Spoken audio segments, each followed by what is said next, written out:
Hello friends. Did you know nearly 80% of those who watch my videos aren't subscribed? If you enjoy these stories, please hit that subscribe button and leave a like. It really helps. Thank you for being here. By the way, where are you watching from? Let me know in the comments. I've been doing this for 8 years now, but I never liked the northern leg of the Glacier highway. My name is Braddock Lamasney. People call me Brad. I'm 35 years old and I haul machine parts from Whitehorse to Watson Lake. This route isn't our usual run, but in winter the work thins out and you take what you can get. It was early November. Daylight died around 3 in the afternoon. The thermometer showed minus 24 degrees and it was still dropping. My tractor's heater had been cutting out on and off for the past 2 weeks. The radiator hose was replaced last month, but I still didn't trust it. Before leaving Whitehorse, I checked the chains, bought extra diesel, looked over the oil levels. Everything was where it should be. I left the terminal at 3. The trailer was full, but not heavy. Good cargo. If I made Watson Lake by morning, I could load up in the evening and head back. 2 days of work. Simple enough. The highway looked empty. Fresh snow had fallen, but the road was clear. Straight route. I turned on the radio, but couldn't get a station. Normal for up here. I kept the CB open. Maybe another driver was out there. We could talk. The first half hour was quiet. Trees stood straight on both sides. Pine and spruce. Their branches bent under the snow. Sometimes a deer crossed, sometimes nothing. Just the engine sound and the soft hiss of tires on snow. At 4 o'clock the snow started. Light at first. Flakes dancing on the windshield. I turned on the wipers. Didn't slow down. Visibility was good. At 4:30 I heard a voice on the CB. "Any convoy on this channel?" I picked up the mic. "This is Brad, coming from Whitehorse, solo. Where are you?" "Behind you, 5 minutes you can follow if you want." "Where are you heading?" "South Watson." "Good. Same route." If there was a convoy, I'd feel better. Moving together made sense up here. "All right, slowing down. I'll wait for you." I dropped speed. Checked the mirrors. Hard to see anything in the dark, but after a few minutes I caught lights in the distance. 2 sets. Maybe 3. They were moving steady, not fast, just keeping pace. The snow was getting thicker now. The kind that sticks to everything and makes the road feel smaller. The lights grew closer. I could make out the first truck. Big rig, looked like a Peterbilt. The one behind it was harder to see through the snow. The CB crackled again. "Got eyes on you. We'll take lead you follow." "Copy that. I'm right behind you." The lead truck pulled ahead, and I fell in behind it. The second truck stayed close to my rear. 3 of us now. A small convoy. It felt safer. Out here, when the weather turns, having someone ahead of you to break the wind and test the ice makes all the difference. I settled in and kept my distance. Not too close, not too far. Just enough to see the taillights through the snow. The highway curved gently. Nothing dramatic, just the slow bends that follow the terrain. The trees pressed in on both sides, dark and thick. The snow kept falling. My wipers struggled to keep up. I cranked the defroster higher. The temperature was dropping. Minus 27 now. We'd been moving for maybe 20 minutes when I noticed something. The lead truck's taillights looked strange. They were dim, almost yellow instead of red. Could have been the snow. Could have been old bulbs. But they looked off. I squinted through the windshield trying to focus. The second truck behind me was still there. I could see the glow of its headlights in my side mirror. The CB was quiet now. No chatter. That was normal enough. Not everyone liked to talk. Some drivers just wanted to get where they were going. But after a while the silence started to feel heavy. I keyed the mic. "Lead truck, this is Brad. What's your handle?" "Static." Then nothing. I tried again. Lead truck, you copy? Copy, stay close. The voice was faint, broken up. But I heard it. What's your name? No answer, just static. I looked at my odometer. We'd covered about 15 miles since they caught up to me. The road should have been straightening out soon, opening up into a wider section before the next valley. But the curves kept coming, tighter now. I didn't remember this part of the route being so winding. I glanced at the GPS. The screen showed the highway as a straight line ahead. But we were turning. I could feel it in the steering, see it in the way the lead truck's lights swayed left and then right. The GPS had to be wrong. Maybe the signal was weak. Maybe the cold was messing with it. I'd heard of that happening. Electronics don't always work right when it gets this cold. The lead truck slowed. I slowed with it. The snow was coming down harder now, thick and sideways. The wind had picked up. I could feel the trailer shudder every time a gust hit it. The road beneath me felt rough, uneven, not plowed recently. Maybe not at all. That's when I saw the sign. It was half buried in snow, tilted to the side like it had been hit by a plow years ago. I couldn't read all of it, but I caught 2 words as I passed. Road closed. I hit the brakes. Not hard, just enough to slow down fast. The tires grabbed and the trailer swayed a little. I keyed the mic. Lead truck, we just passed a closed road sign, you see that? Static. Lead truck, respond. Nothing. The taillights ahead kept moving. The truck behind me stayed close. I checked the mirrors. Still there, still glowing. My chest tightened. Something was wrong. I'd driven this highway a dozen times and I'd never seen a closed road sign on this section. Never. The main highway didn't close unless there was a massive avalanche or a bridge collapse, and even then they set up detours with lights and barricades. This wasn't that. This was just a sign, half buried and forgotten. I slowed down more. The lead truck kept going. The distance between us grew. I could still see the taillights, but they were fainter now, almost swallowed by the snow. I thought about stopping, just pulling over and waiting until daylight. But the truck behind me was still there. If I stopped, it would have to stop too, or go around. Either way, it felt wrong. I kept driving, slowly now. The road got narrower. The trees closed in. The GPS was still showing the main highway, but what I was seeing didn't match. This felt like a side road, an old access route, maybe a logging road. But why would the convoy take this? The CB crackled. Don't turn back. I froze. My hand hovered over the mic. The voice was different this time, deeper, slower. And it wasn't a suggestion. It was a warning. Who is this? I said. Don't turn back. Keep moving. I looked in the mirror. The truck behind me was closer now. Too close. I could see the outline of the grille. Big chrome bumper, high beams off, but the running lights were bright. I couldn't see the driver. The cab was dark. Ahead, the lead truck's taillights disappeared around a curve. I followed. The road bent sharply to the left and then opened up into a clearing. And that's when I saw it. An old checkpoint. The kind they used to have back in the day when this was a mining road.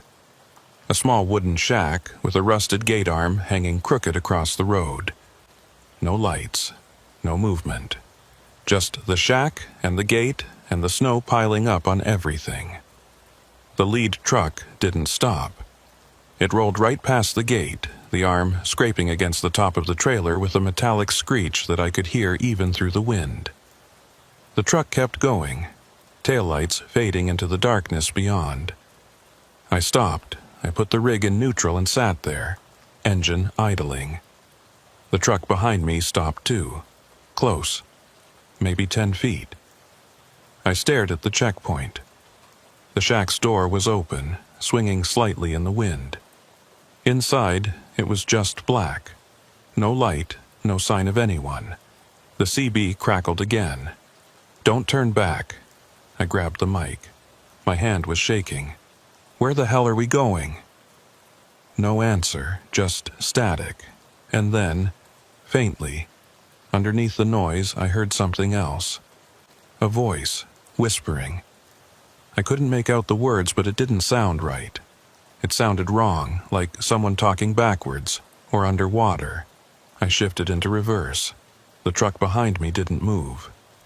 I backed up slowly, watching the mirrors. The truck stayed where it was. I kept reversing, turning the wheel, trying to angle back toward the way we came. The road was narrow. I had to do a 3-point turn. The whole time, the truck behind me just sat there. Headlights on. Engine running. Waiting, I finally got turned around. I didn't look back. I just drove. Fast as I dared on the snow. The road stretched ahead, winding and dark. I kept waiting for the truck to follow me, kept checking the mirrors. But it didn't. It just stayed there. And the lead truck was gone, vanished into the trees. It took me almost 40 minutes to find the main highway again. When I finally saw the yellow line down the center and the reflective markers on the side, I almost cried. I pulled over at the first wide spot and sat there with the engine running, hands gripping the wheel. My heart was pounding. My shirt was soaked with sweat despite the cold. I checked the GPS. It showed me exactly where I was. On the Glacier highway, right where I should be. Like I'd never left. But I knew I had. I'd followed those trucks onto a closed road. I'd seen the checkpoint. I'd heard the voice. I picked up the CB mic, keyed it. Anyone out there? Anyone on this channel? Static, just static. I tried again. This is Brad, heading south on Glacier. Anyone copy? Nothing. I turned off the CB. My hands were still shaking. I needed coffee. I needed to talk to someone. Anyone. I checked my phone. No signal. Of course not. I was in the middle of nowhere. I sat there for another 10 minutes, just breathing. The snow kept falling. The wind kept blowing. And somewhere out there, on a road that wasn't supposed to exist, 2 trucks were still driving. Going somewhere I didn't want to follow. I put the rig in gear and started moving again. South. Toward Watson Lake. Toward light and people and warmth. I didn't look back. I made it to a roadhouse just before midnight. It was one of those places that sits alone on the highway like a forgotten outpost. The sign out front said, Northern Lights Rest Stop, but half the letters were dark. There were 3 other trucks in the lot, and a couple of pickups parked near the diner entrance. Yellow light spilled out of the windows. It looked warm, safe. I parked near the back, away from the others. I needed space, needed to think. I sat in the cab for a few minutes, listening to the engine tick as it cooled down. My hands had finally stopped shaking, but my chest still felt tight. I kept replaying it in my head. The convoy, the closed road, the checkpoint, the voice on the CB. Don't turn back. I climbed down from the cab and locked the doors. The cold hit me hard. -30 now, maybe colder with the wind. I pulled my hood up and walked fast toward the diner. The snow crunched under my boots. Everything was white and black and silent except for the wind. Inside, the warmth was almost painful. My face burned as the blood came back. I stomped my boots on the mat and unzipped my jacket. The place was small. A counter with stools, a few booths along the window, a kitchen in the back. It smelled like coffee and grease and old wood. 2 drivers sat at the counter, not talking. An older guy sat in a booth with a cup of coffee and a newspaper. A woman stood behind the counter, wiping it down with a rag. She looked up when I walked in. "Rough night?" she said. I nodded. "Yeah." "Coffee?" "Please." I sat at the counter, 2 stools away from the other drivers. She poured me a cup and set it down. The steam rose up and I wrapped my hands around it. The heat felt good. "You heading south?" she asked. "Watson Lake," I said. Or trying to. She nodded. Long haul this time of year. Yeah. She studied me for a second.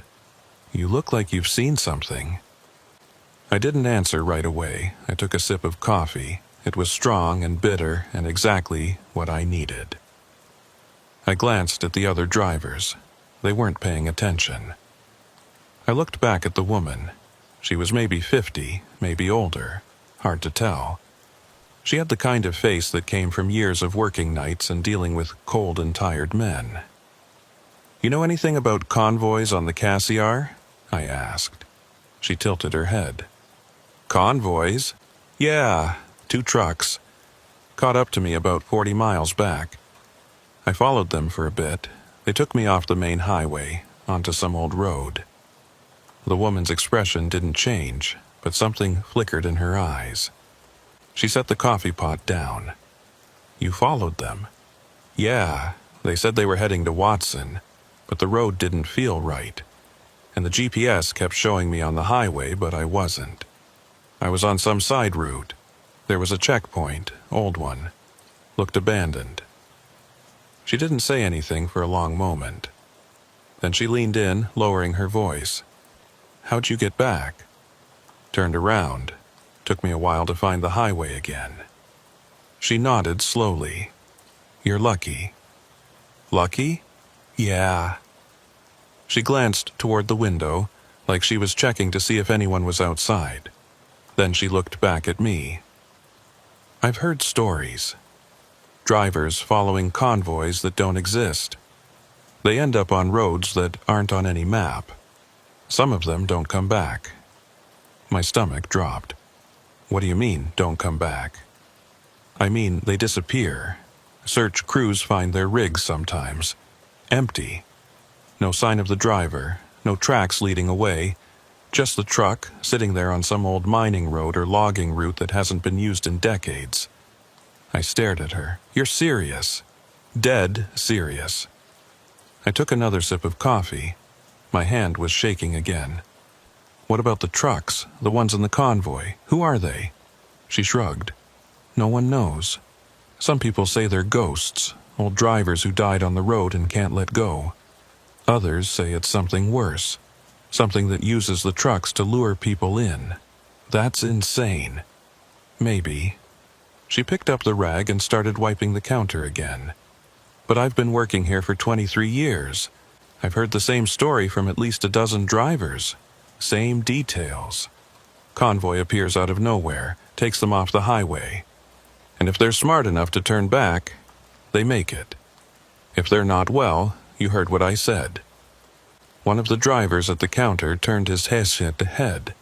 He was a big guy, maybe 60, with a gray beard and a faded ball cap. She's not lying, he said. Happened to a buddy of mine, 5 years ago. He was hauling timber from Prince George. Said he got caught in a convoy, followed them for miles. When he finally realized something was wrong, he tried to turn around, but the road was gone, just trees. He had to bushwhack his way back to the highway. Tore up his rig doing it. I looked at him. Did he report it? To who? The cops? They'd think he was drunk or high. No one believes it until it happens to them. The other driver, a younger guy with a shaved head, nodded. I've heard it too. My uncle drove up here in the 90s. He said he saw a convoy once, 3 trucks. They passed him on a straight stretch and then just vanished, like they drove into thin air. The woman behind the counter set the rag down. There's something out there. I don't know what it is, but it's been here longer than any of us, and it doesn't like to let go. I finished my coffee. My mind was racing. I thought about the voice on the CB. Don't turn back. What would have happened if I'd kept driving? Would I have ended up like the others? Disappeared? Left my rig on some forgotten road? You should eat something, the woman said. You look pale. I'm not hungry. Eat anyway. You need the energy. She went into the kitchen and came back a few minutes later with a plate of eggs and toast. I didn't argue. I ate slowly, trying to process everything. The other drivers went back to their coffee. The older guy left first, tossing a few bills on the counter and nodding at me as he walked out. The younger guy followed a few minutes later. It was just me and the woman now. She refilled my cup and leaned against the counter. "What did you see out there?" she asked. "Really?" I told her everything. The convoy, the closed road sign, the checkpoint, the voice on the CB, the truck that followed me and then stopped. She listened without interrupting. When I finished, she was quiet for a long time. "You heard the voice?" she said finally. "Yeah." "What did it sound like?" I thought about it. "Wrong. Like it was, I don't know. Backwards? Or too far away?" She nodded. "That's what they all say." "Who's they?" "The ones who make it back." I pushed the empty plate away. "I need to get out of here. Keep moving." "You should wait until daylight." "I can't. I've got a delivery." "That delivery won't matter if you're dead." I stood up. "I'll be fine. I'll stay on the main highway, keep the CB off." She reached under the counter and pulled out a piece of paper. She wrote something on it and handed it to me. It was a phone number. "That's me," she said. "If you see them again, call. Don't try to turn around on your own. Just call. I'll talk you through it." I looked at the number. "Why would you do that?" "Because I don't want to hear about another empty truck on the side of the road." I folded the paper and put it in my pocket. "Thanks. What's your name?" she asked. "Braddock, Brad. I'm Fiona Murchison. You be careful out there, Brad." I nodded. "I will." I paid for the food and walked back out into the cold. The wind had died down a little, but the snow was still falling. I climbed into the cab and started the engine. The heater struggled to push out warm air. I sat there for a minute, looking at the roadhouse in the rearview mirror. Fiona was standing in the window, watching me. I pulled out of the lot and back onto the highway. The road stretched ahead, dark and empty. My headlights cut through the snow, but everything beyond was just black. I kept the CB off. I didn't want to hear anything, didn't want to risk it. But as I drove, I couldn't shake the feeling that something was behind me. Not close, just there, watching. Waiting, I checked the mirrors every few seconds. Nothing, just darkness. The miles crawled by. I passed the spot where I'd turned around earlier. I didn't look at it, kept my eyes on the road. The GPS showed me exactly where I was, on the highway, going south. Everything was normal, except it didn't feel normal. It felt like the road was too quiet, too empty, like I was the only person left in the world. I drove for another hour before I saw lights ahead, a small gas station with a single pump. The sign said last chance fuel. I needed to fill up anyway. I pulled in and parked near the pump. The place looked old. The concrete was cracked and the building had that weathered look that comes from decades of wind and snow. But the lights were on. That was enough. I climbed down and started pumping. The fuel was slow, the nozzle cold in my hand. I looked around. No other vehicles. No one inside that I could see. Just me and the hum of the pump. That's when I noticed the truck.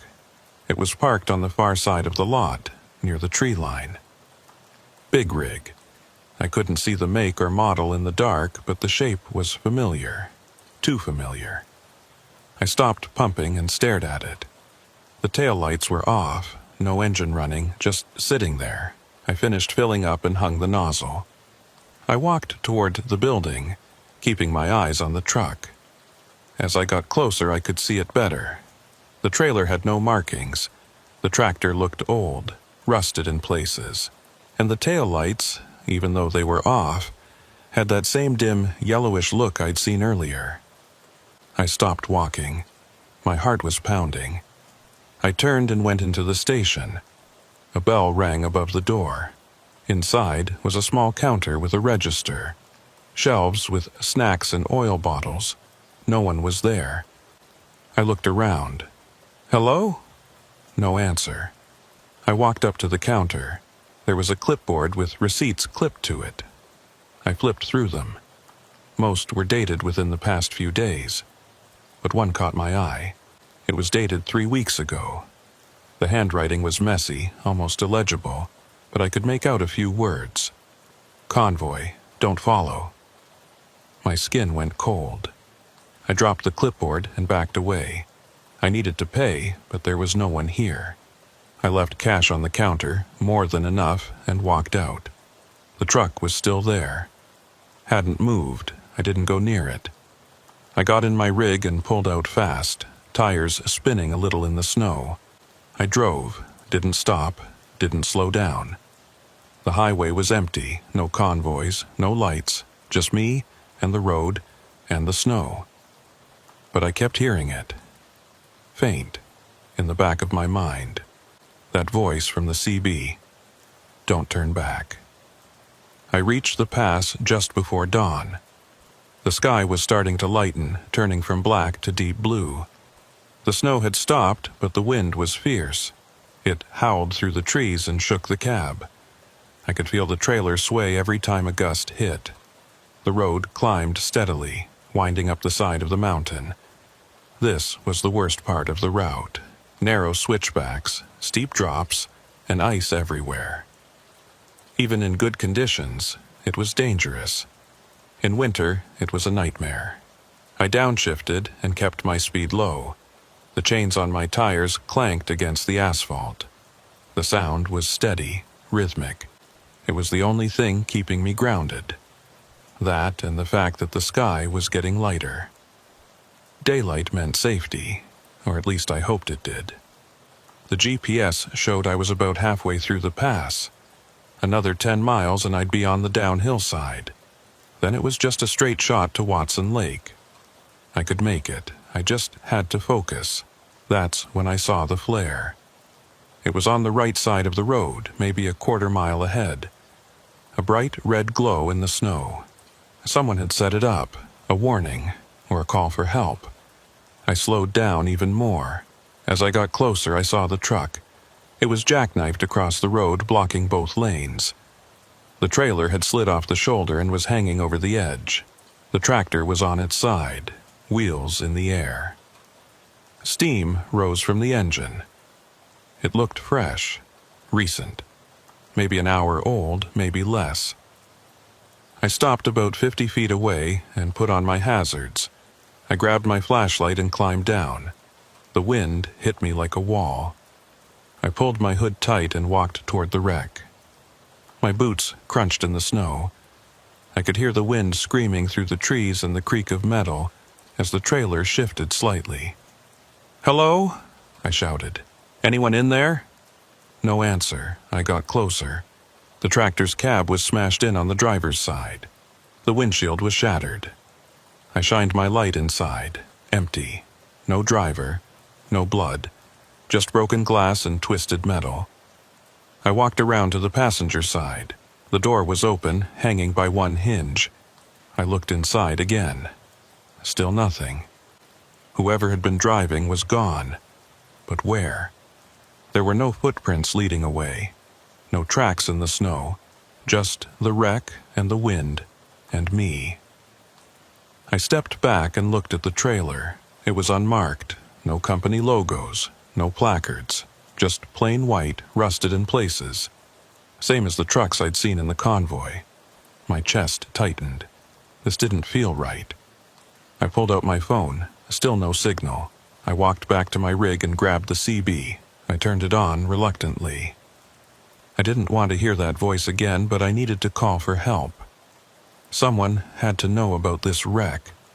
Someone had to come clear the road. I keyed the mic. "This is Brad on the Glacier. I've got a jackknifed truck blocking the pass. No driver. Repeat, no driver on scene. Anyone copy?" Static. I waited, tried again. "Anyone on this channel? I need emergency services at the pass. Over." The static crackled, and then, faintly, I heard it. Don't turn back. I dropped the mic. My hands were shaking. I stared at the CB. The voice was the same. That wrong, backwards sound. I grabbed the mic again. Who the hell is this? Keep moving. Don't stop. There's a wreck here. I can't get through. Yes, you can. I looked at the jackknifed truck. It was blocking both lanes.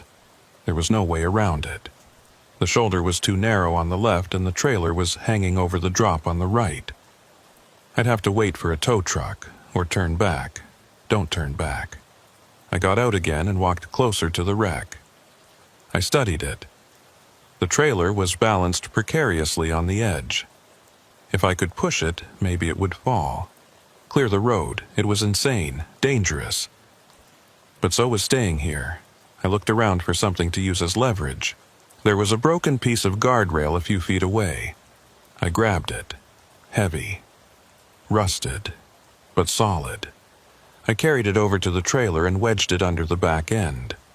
I pushed. The trailer groaned, shifted. I pushed harder. The wind picked up. I could hear something else now. Not the wind. Something underneath it. A low hum, like an engine. I stopped and listened. It was coming from the trees, down the slope. I shined my flashlight into the darkness. Nothing. Just trees and snow. The hum got louder, closer. I dropped the guardrail and backed away. Something was moving down there. I could see branches shaking, hear snow falling. Whatever it was big. I ran back to my rig, climbed in, locked the doors. The hum was louder now. It surrounded me. I couldn't tell where it was coming from. Everywhere and nowhere. I started the engine and threw it into reverse. I had to get out of here. Had to turn around, find another route. But as I started backing up, I saw movement in the mirror. A figure. Standing on the road behind me, tall, wearing dark clothes. Just standing there, not moving.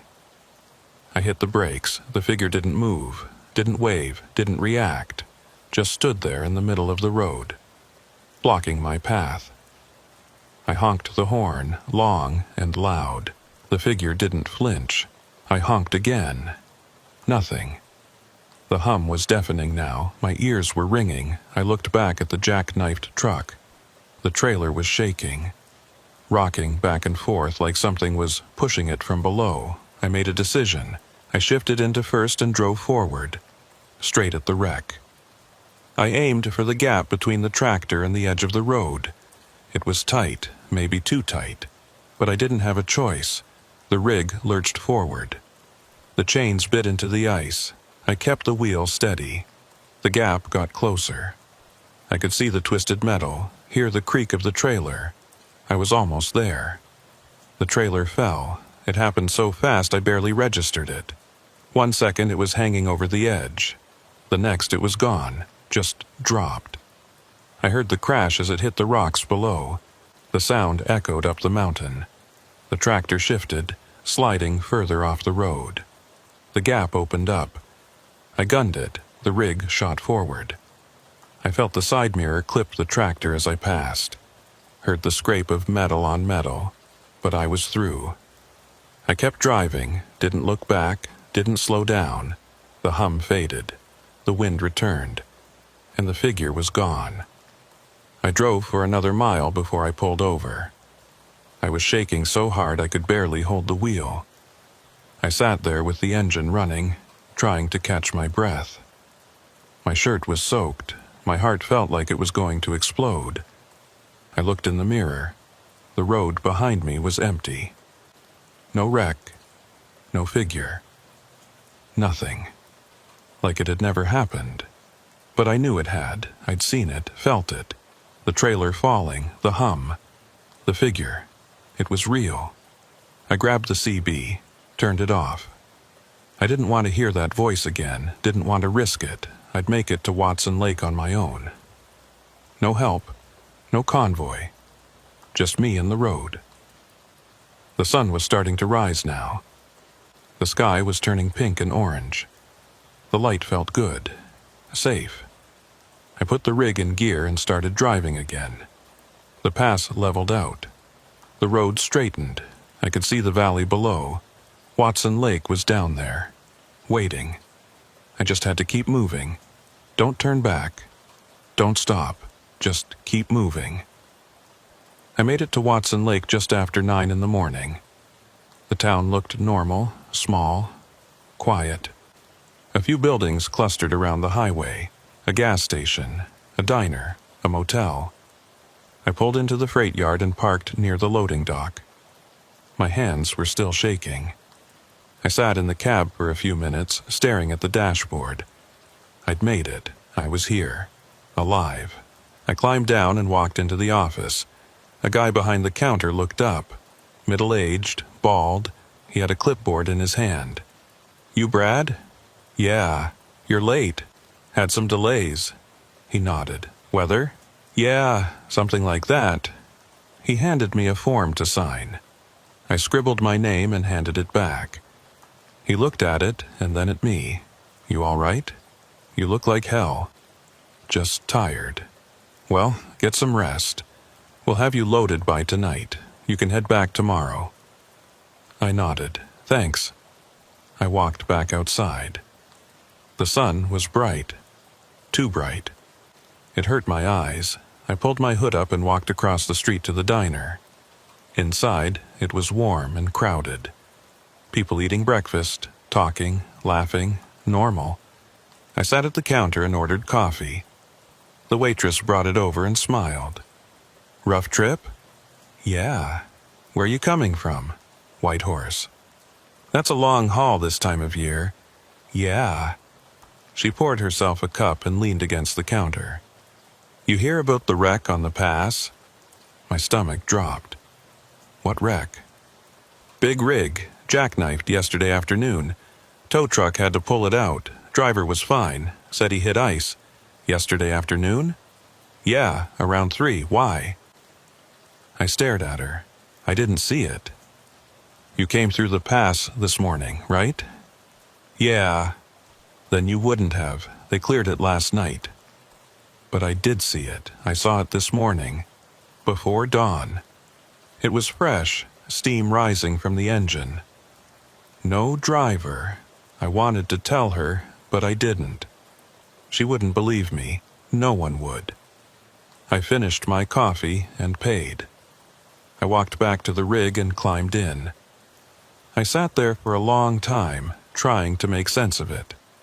The convoy, the roadhouse, the gas station, the wreck. None of it added up.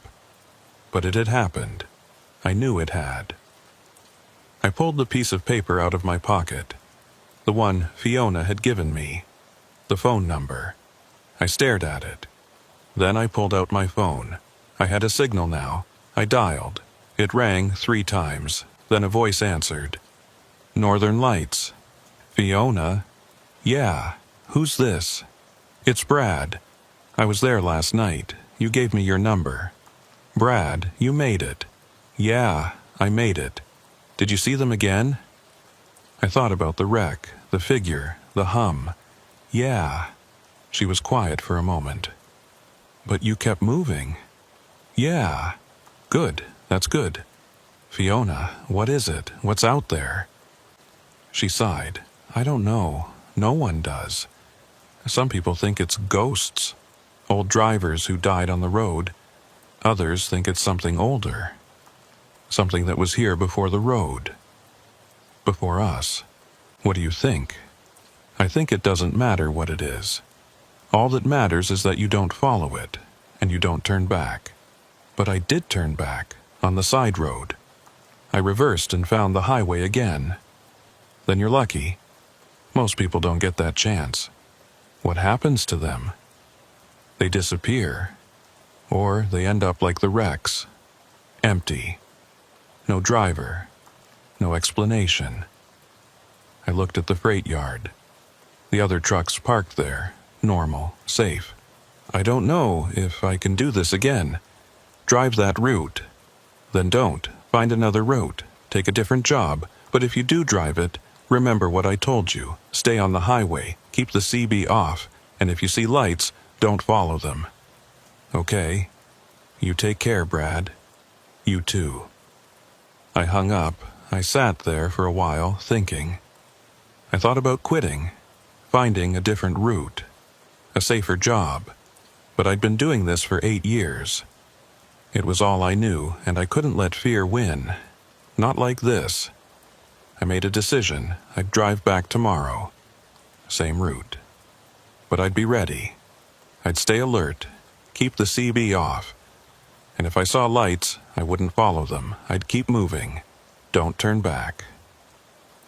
That night, I stayed at the motel. I didn't sleep much. Every time I closed my eyes, I saw the convoy, the wreck, the figure standing on the road. I heard the voice. Don't turn back. In the morning, I loaded up and headed north. The sun was bright, the road was clear. Everything looked normal, but I kept my guard up, kept checking the mirrors, kept listening. I passed the spot where the wreck had been. Nothing, just empty road.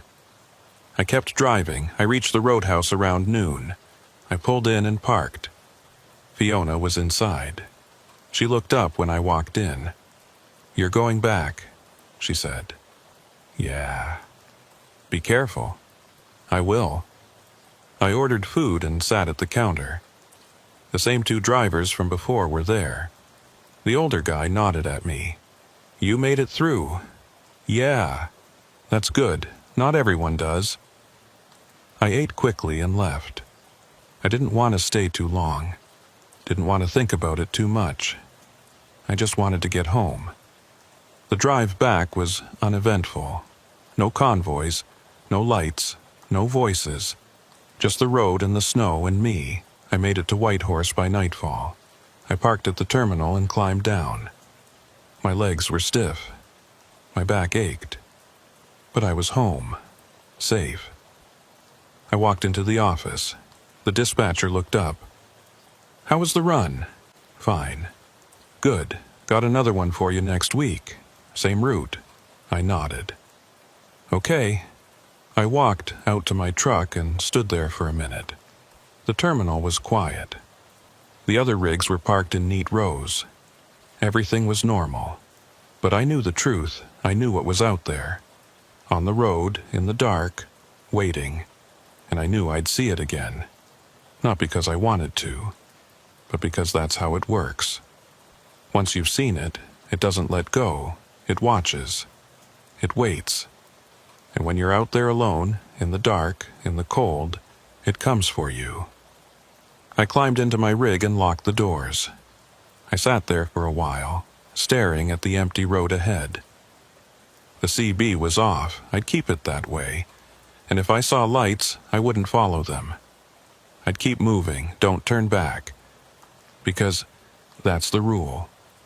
The only rule that matters. Don't turn back. My name is Heath Giroux, and I've been hauling freight through the Yukon for 12 years. People ask me why I stay up here when the work is brutal and the winters are worse. The truth is, I don't know anymore. Maybe it's habit. Maybe it's because I'm too old to start over somewhere warm. I'm 42 now, and this road is all I know. It was mid-December, the kind of cold that makes your teeth ache and your breath freeze in your lungs. I was running a load of drilling equipment from Dawson City to a mining camp near the Alaska border. The route took me through some of the most isolated country in North America.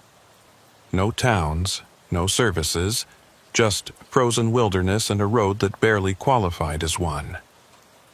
I left Dawson at first light, which this time of year meant around 10 in the morning. The sun hung low on the horizon, pale and weak. It would be dark again by 3. I had maybe 5 hours of daylight to cover 200 miles. The first half of the route was decent. Plowed, graveled. The second half was ice road. Literal ice, a pathway carved across frozen lakes and rivers. One wrong move and you'd go through. They'd find your rig in the spring when the ice melted. Maybe. The heater in my cab worked, but barely. I had to keep a sleeping bag wrapped around my legs to stop them from going numb. The defroster struggled to keep the windshield clear. Ice built up in the corners no matter how high I cranked it. I wore 2 pairs of gloves, one thin pair so I could feel the wheel, one thick pair over those for when I had to step outside. The load was heavy, 8,000 pounds of pipe and drilling bits. The trailer groaned under the weight. I kept my speed low, 20 miles an hour on the good sections, 10 on the ice. Any faster and you risked losing control. The road had no guardrails, no markers, just white on white on white. I passed a snowplow around noon. Big orange machine pushing a wall of snow off to the side. The driver gave me a wave. I waved back. It was good to see another human. Up here, that meant something. It meant you weren't completely alone. The radio played static. I'd given up on music hours ago. The CB was quiet too. No one else on the road. Just me and the cold and the endless white. Around 1:30, I started looking for the fuel station. It was marked on my map. An old supply depot that had been converted into a service stop decades ago. Most drivers used it as a checkpoint. A place to warm up, refuel, and check their rig before heading onto the ice road section. I'd been there twice before, both times in summer. The place was basic but functional. A pump, a small building with a wood stove, a mechanic's bay. The owner was an old guy who didn't talk much but knew his way around a diesel engine. I should have reached it by now. According to my GPS, I was less than a mile away, but I didn't see it. Just trees and snow and the narrow road cutting through. I slowed down and checked the map again. The coordinates were right, it should be here. Then I saw the sign, half buried in a snowdrift. Faded letters.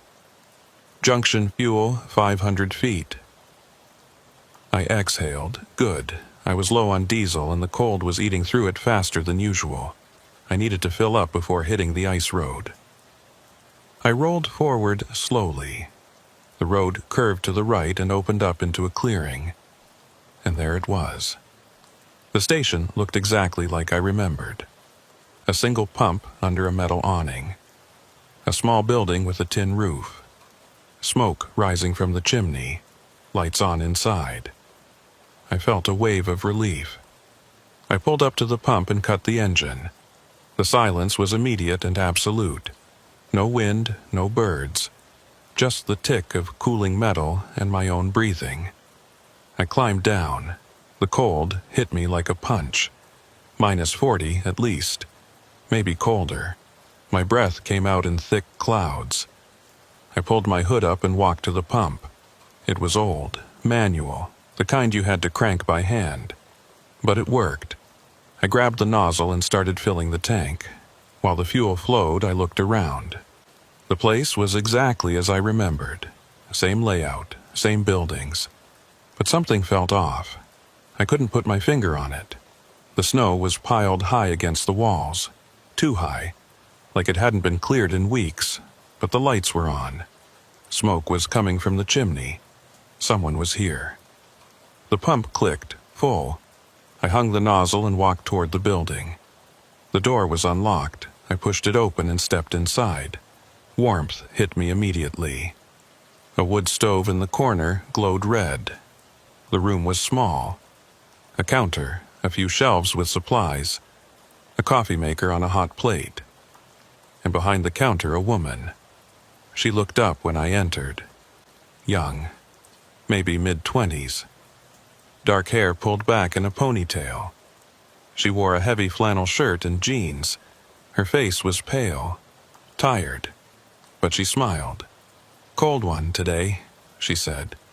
"Yeah," I said. My voice sounded strange, too loud in the small space.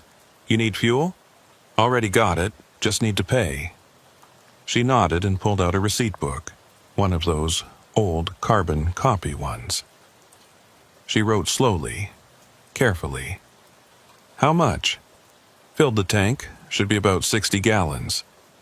She did the math by hand and wrote down a number. Then she tore off the receipt and handed it to me. I looked at it. The handwriting was neat. The numbers were clear. But something caught my eye. The date. December 14th, 2013. I stared at it. That couldn't be right. It was 2023, not 2013.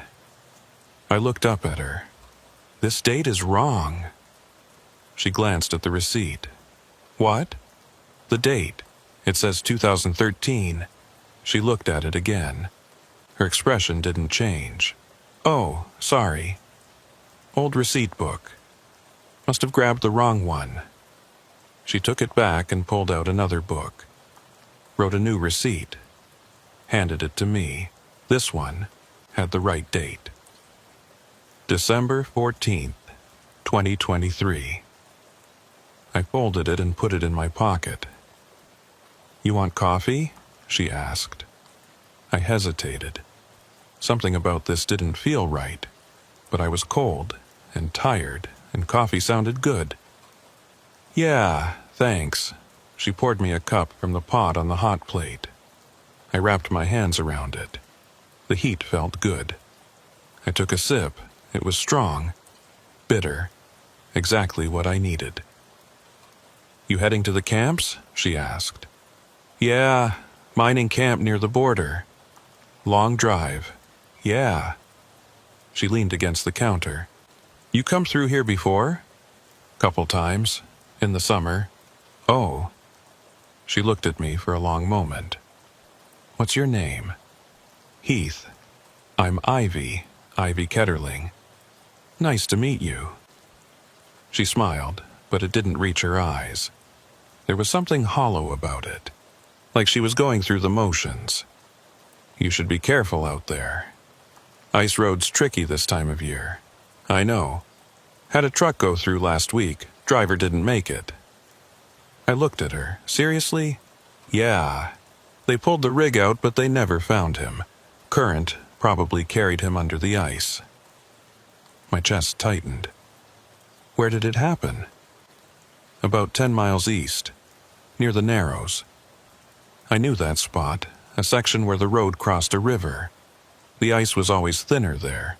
You had to move fast. Don't stop, don't slow down, just keep moving and hope the ice held. Thanks for the warning, I said. Sure. I finished the coffee and set the cup down. What do I owe you? For the coffee? Nothing. For the fuel, you already paid. I nodded. All right, thanks. I walked toward the door. As I reached for the handle, she spoke again. Heath. I turned.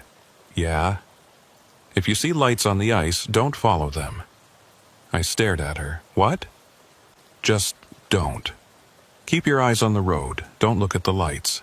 What lights? She didn't answer, just looked at me with those hollow eyes. I wanted to ask more, but something told me not to. I nodded and walked out. The cold hit me again. I walked back to the rig and climbed in. Started the engine. As I pulled away from the station, I looked in the mirror. Ivy was standing in the doorway, watching me. She didn't wave, didn't move, just stood there. I turned my attention back to the road. The trees closed in on both sides. The light was already fading. I had maybe an hour before full dark. I needed to make good time, but I couldn't stop thinking about what she'd said. The truck that went through, the driver they never found, and the lights. What lights? I drove for another 20 minutes before the road opened up onto the ice. The transition was sudden. One moment I was on solid ground. The next, I was on a frozen lake. The surface was white and smooth. No tracks, no tire marks. Just ice stretching out in every direction. I slowed to a crawl. This was the part I hated. You couldn't see how thick the ice was. You just had to trust it. Trust that the cold had frozen it deep enough to hold the weight. Trust that there were no weak spots, no cracks, No open water. I kept the rig moving, slow and steady. The ice creaked under the weight. I could hear it. A low groan that seemed to come from everywhere at once. My hands gripped the wheel. My eyes scanned ahead, looking for anything. A change in color, a shadow, anything that might indicate thin ice. The sun was gone now. The sky was a deep purple fading to black. My headlights cut through the darkness. The ice reflected the light back at me, bright and blinding. I squinted and kept driving. That's when I saw them. Lights, off to my left, about 100 yards away. They were faint, flickering, like candles or lanterns. I slowed down and stared. What the hell were lights doing out here? There was nothing, no buildings, no camps, just ice and darkness.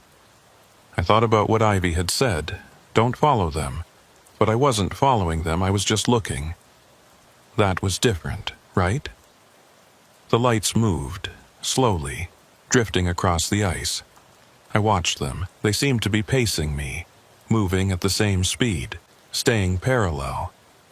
I told myself it was a reflection, headlights from another truck somewhere, or the aurora, but the aurora didn't move like that, and there were no other trucks. I forced myself to look away, focus on the road. Keep moving, don't stop. The ice groaned again, louder this time. I felt the rig shift slightly. My heart jumped. I accelerated just a little, not too much, just enough to keep momentum. The lights were closer now. I could see them in my peripheral vision. They'd moved. How? I hadn't looked away for more than a few seconds, but they were definitely closer, maybe 50 yards now. I gripped the wheel tighter. My breath came faster. I wanted to floor it. Get off this ice as fast as I could, but that would be stupid. Reckless. The ice wouldn't hold if I went too fast. I'd go through, just like the driver last week. The lights stopped. They just hung there, hovering over the ice. I stared at them. They looked like flames now, bright and orange, dancing. But there was nothing burning, nothing to fuel them, just fire on ice. And then they went out, all at once, like someone had blown them out. The darkness rushed in. My headlights seemed dimmer, weaker. I couldn't see as far. I checked the dashboard. Everything was normal. Battery good, lights on. But it felt darker. I kept driving. My eyes scanned the ice, looking for the shore, looking for the end of this frozen hell. The ice groaned again and again. It sounded like something was moving under it, something big. I told myself it was just the cold. Ice expanding and contracting. Normal. But it didn't sound normal. It sounded alive. The shore appeared in my headlights. Trees, solid ground. I almost cried with relief. I accelerated slightly. The rig surged forward. The ice cracked. A loud, sharp sound like a gunshot. I felt the trailer dip. My stomach dropped. I floored it. The tires spun, found grip. The rig lurched forward. I felt the trailer come up, back on solid ice. I kept the pedal down. The shore got closer. 30 yards, 20, 10. The tires hit gravel and I was off. On solid ground, safe. I drove another mile before I pulled over. I was shaking. My shirt was soaked with sweat. My hands ached from gripping the wheel. I sat there with the engine idling, trying to catch my breath. I'd made it. I was alive, but I couldn't stop thinking about those lights. What were they? And why had Ivy warned me about them? How did she know? I pulled the receipt out of my pocket. The second one. The one with the right date. I looked at it in the dome light. December 14th, 2023. Everything looked normal, except for one thing. The name of the station. It was written at the top in small letters. Junction, Fuel, and Supply. I grabbed my phone and pulled up the map. Zoomed in on the area. Found the station. The listing said Junction, Fuel, and Supply, permanently closed. Closed since 2014. I didn't sleep that night. I made it to the mining camp around midnight. Unloaded the drilling equipment with the help of 2 workers who looked half-frozen and exhausted. They didn't talk much, just pointed where they wanted things and helped me secure the straps. The camp was a cluster of prefab buildings and generator lights in the middle of nowhere.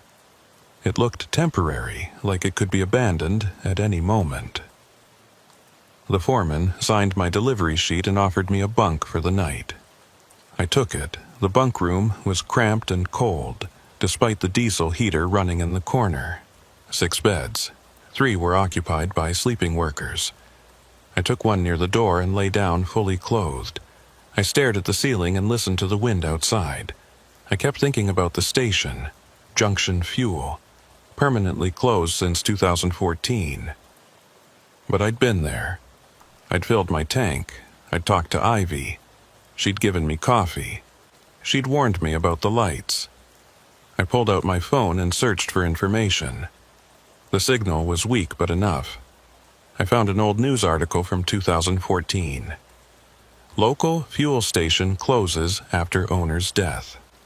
The article was short. It said the owner, a man named Vincent Ketterling, had died in a fire. The station burned down. No one else was hurt. It had been rebuilt briefly by his daughter, but closed within a year due to lack of business.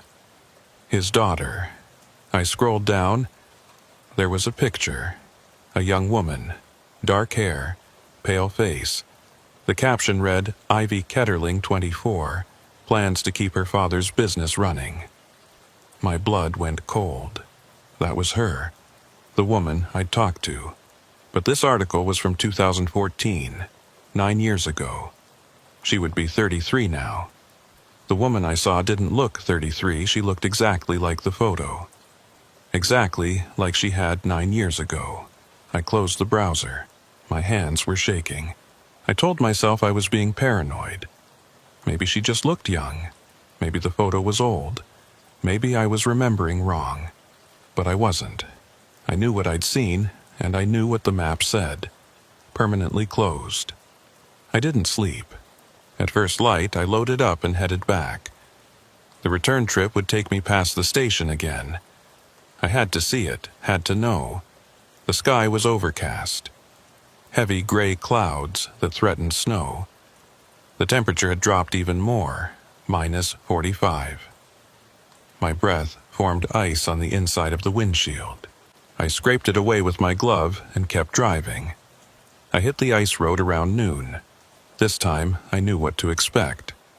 I kept my speed steady, didn't look left or right, just focused on the road ahead. The ice groaned but held. No lights appeared. No flames dancing in the darkness.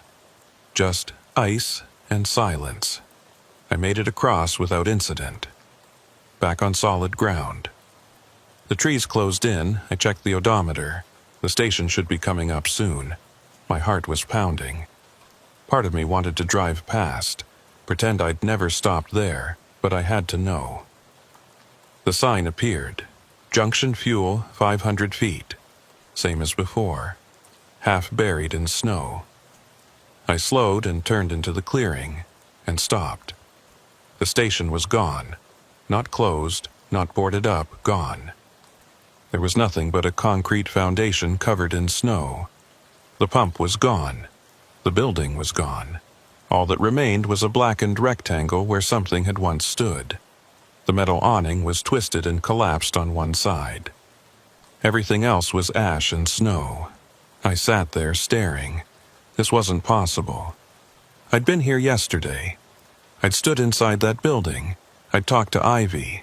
I'd drunk coffee. I had the receipt in my pocket. I climbed down from the cab. The cold was vicious, but I barely felt it.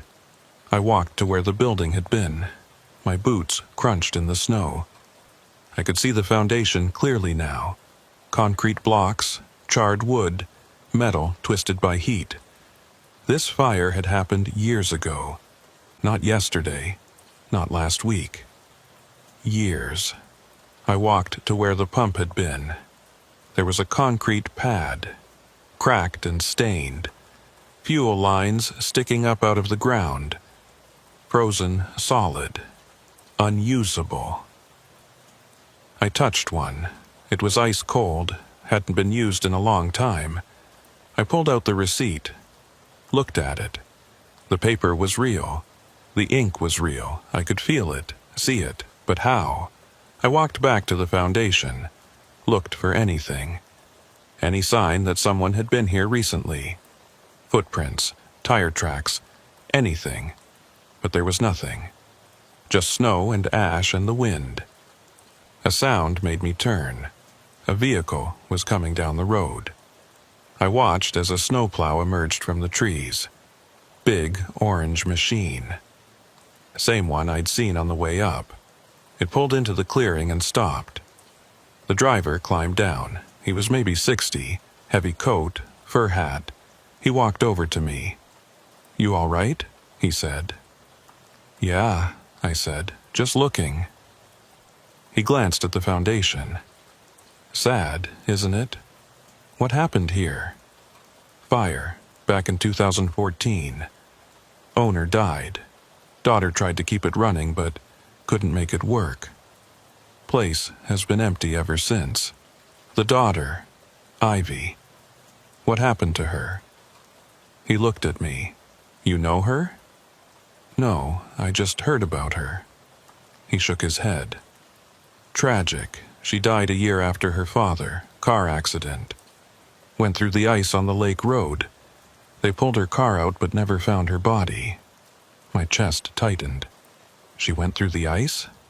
"Yeah. Same spot where that trucker went through last week. It's a bad stretch. Ice is always thin there." I stared at him. "You said a trucker went through last week?" "Yeah. You didn't hear? Happened 5 days ago. They got the rig out, but the driver's still missing. Probably won't find him until spring." 5 days ago. The same day I'd stopped at the station.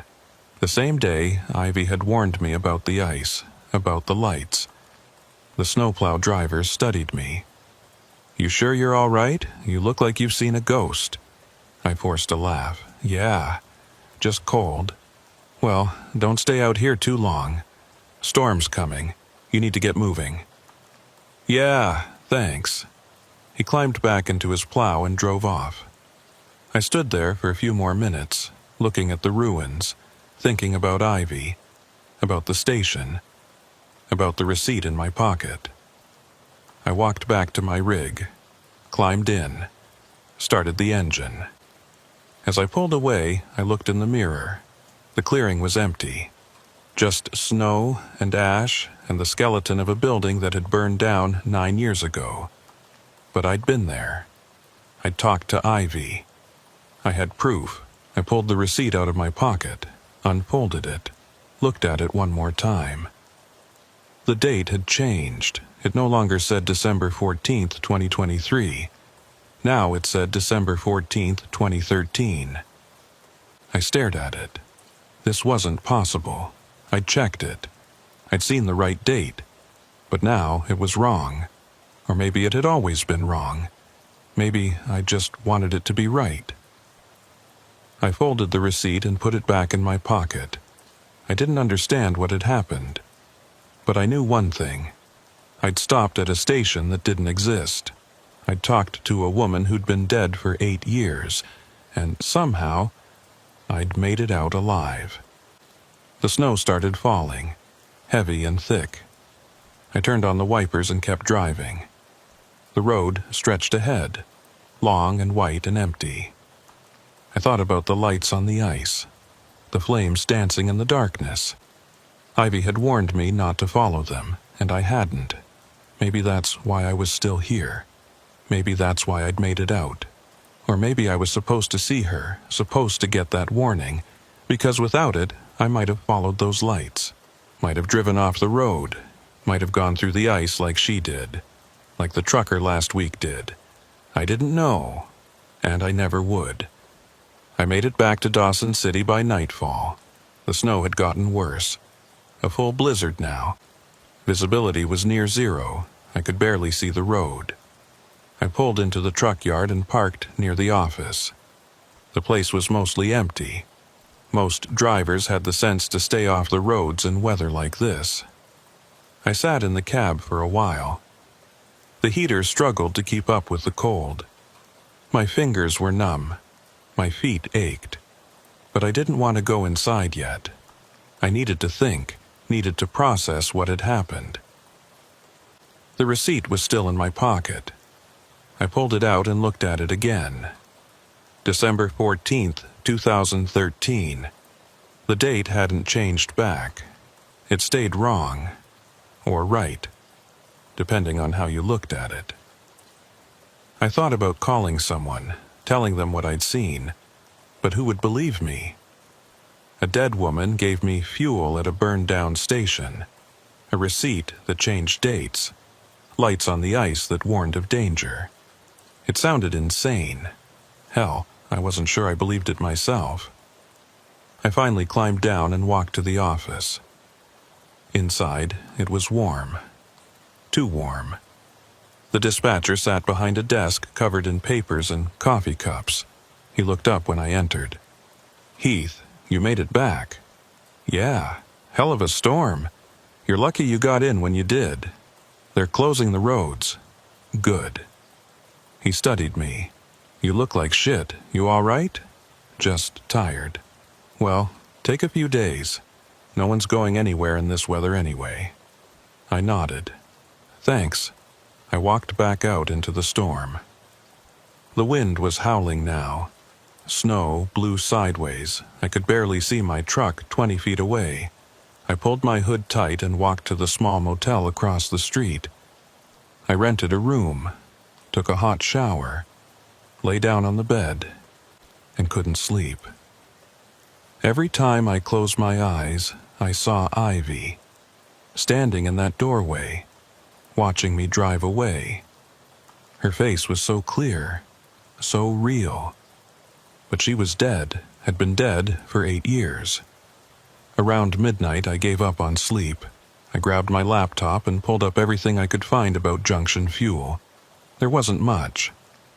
A few old articles, some forum posts from drivers who'd used the station back in the day. Most of them remembered it fondly. Good service, fair prices, a reliable stop in the middle of nowhere. One post caught my attention. It was from 2015. A driver named Lowry Grunwald. He'd written about his experience at the station just before it closed. I stopped at Junction Fuel in December 2014. The place was falling apart but still open.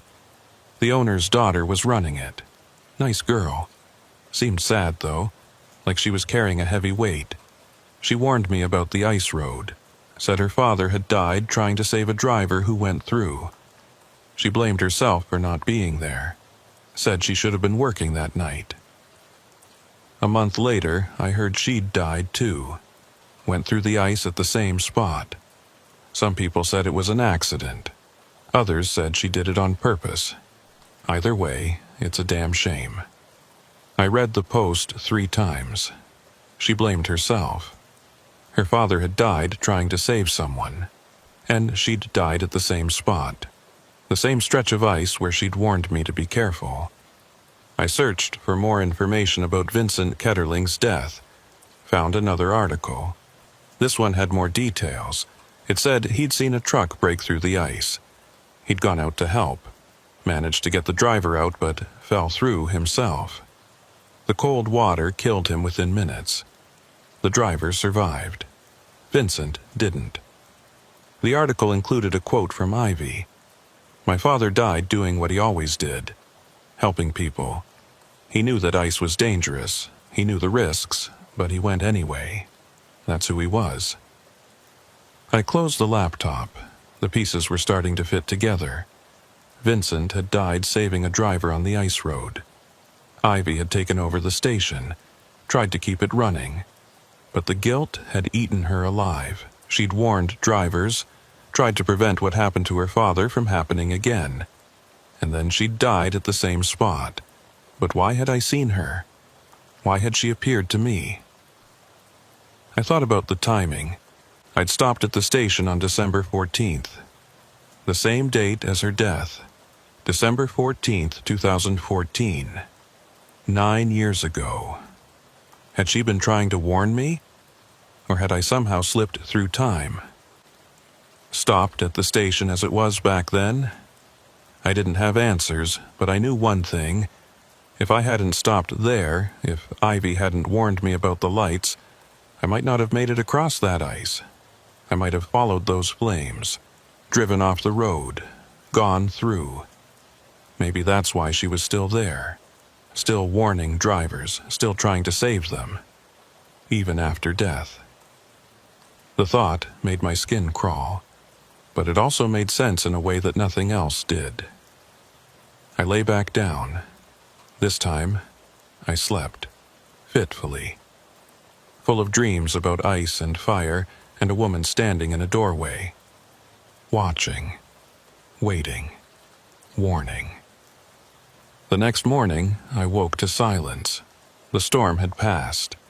I looked out the window. Everything was white and bright and clean, like the world had been reset. I got dressed and walked back to the truck yard. The dispatcher was there, same spot, same desk. He looked up when I entered. "Roads are open," he said. "But not the ice roads. Won't be safe for another few days at least." "Good," I said. "I'm not in a hurry." He nodded, then he pulled out a piece of paper. "Got a message for you. Came in this morning." I took it. It was a note. Handwritten. The writing was neat. Careful. "Heath, be careful out there. The ice remembers. LG." I stared at it. LG Lowry Grunwald, the driver who'd posted about Ivy. How did he know I'd be here? How did he know to send this message? "Who gave you this?" I asked. The dispatcher shrugged. "Found it under the door this morning. No name, no return address, just that note." I folded it and put it in my pocket. Next to the receipt, 2 pieces of paper that shouldn't exist, 2 warnings from people who knew more than they should. I walked out into the cold. The sun was bright but gave no warmth. I stood there for a moment, looking at the road, thinking about what lay ahead, more ice, more cold, more darkness. But now I knew something. The ice remembered. The people who died there were still there, still watching, still trying to help, or maybe trying to pull others down with them. I wasn't sure which. All I knew was that I had to be careful, had to listen to the warnings, had to respect what I didn't understand, because up here, in the frozen north, the rules were different. Death wasn't always the end, and sometimes the dead were more alive than the living. I stayed in Dawson for 3 days, waited for the ice road to be declared safe, waited for the cold to ease up. It didn't. The temperature stayed locked at -40. The sky stayed gray. The wind never stopped. On the 4th day, I got a call. Another delivery. Same route. Dawson to the mining camp. Different cargo this time. Food supplies, medical equipment, stuff the camp needed to keep running. I didn't want to go. The thought of crossing that ice again made my stomach turn. But this was my job. This was what I did. And I couldn't let fear control me. Not if I wanted to keep working. I loaded up and left at first light. The road was as bad as I remembered. Maybe worse. Fresh snow had fallen overnight. The plows were out but barely keeping up. I followed one for the first 20 miles. Watched the blade push snow off to the side. The plow driver never looked back. Just kept moving forward. Steady. Relentless. Eventually, the plow turned off onto a side road. I was on my own again. The highway stretched ahead. White and narrow and lonely. I reached the clearing where Junction Fuel had been around noon. I didn't stop. Didn't slow down. Just kept my eyes on the road and drove past. But I looked. Of course I looked. The ruins were still there. Snow-covered, silent, empty. or almost empty. For just a second, I thought I saw movement. A figure standing near the foundation. Dark coat, ponytail, watching the road.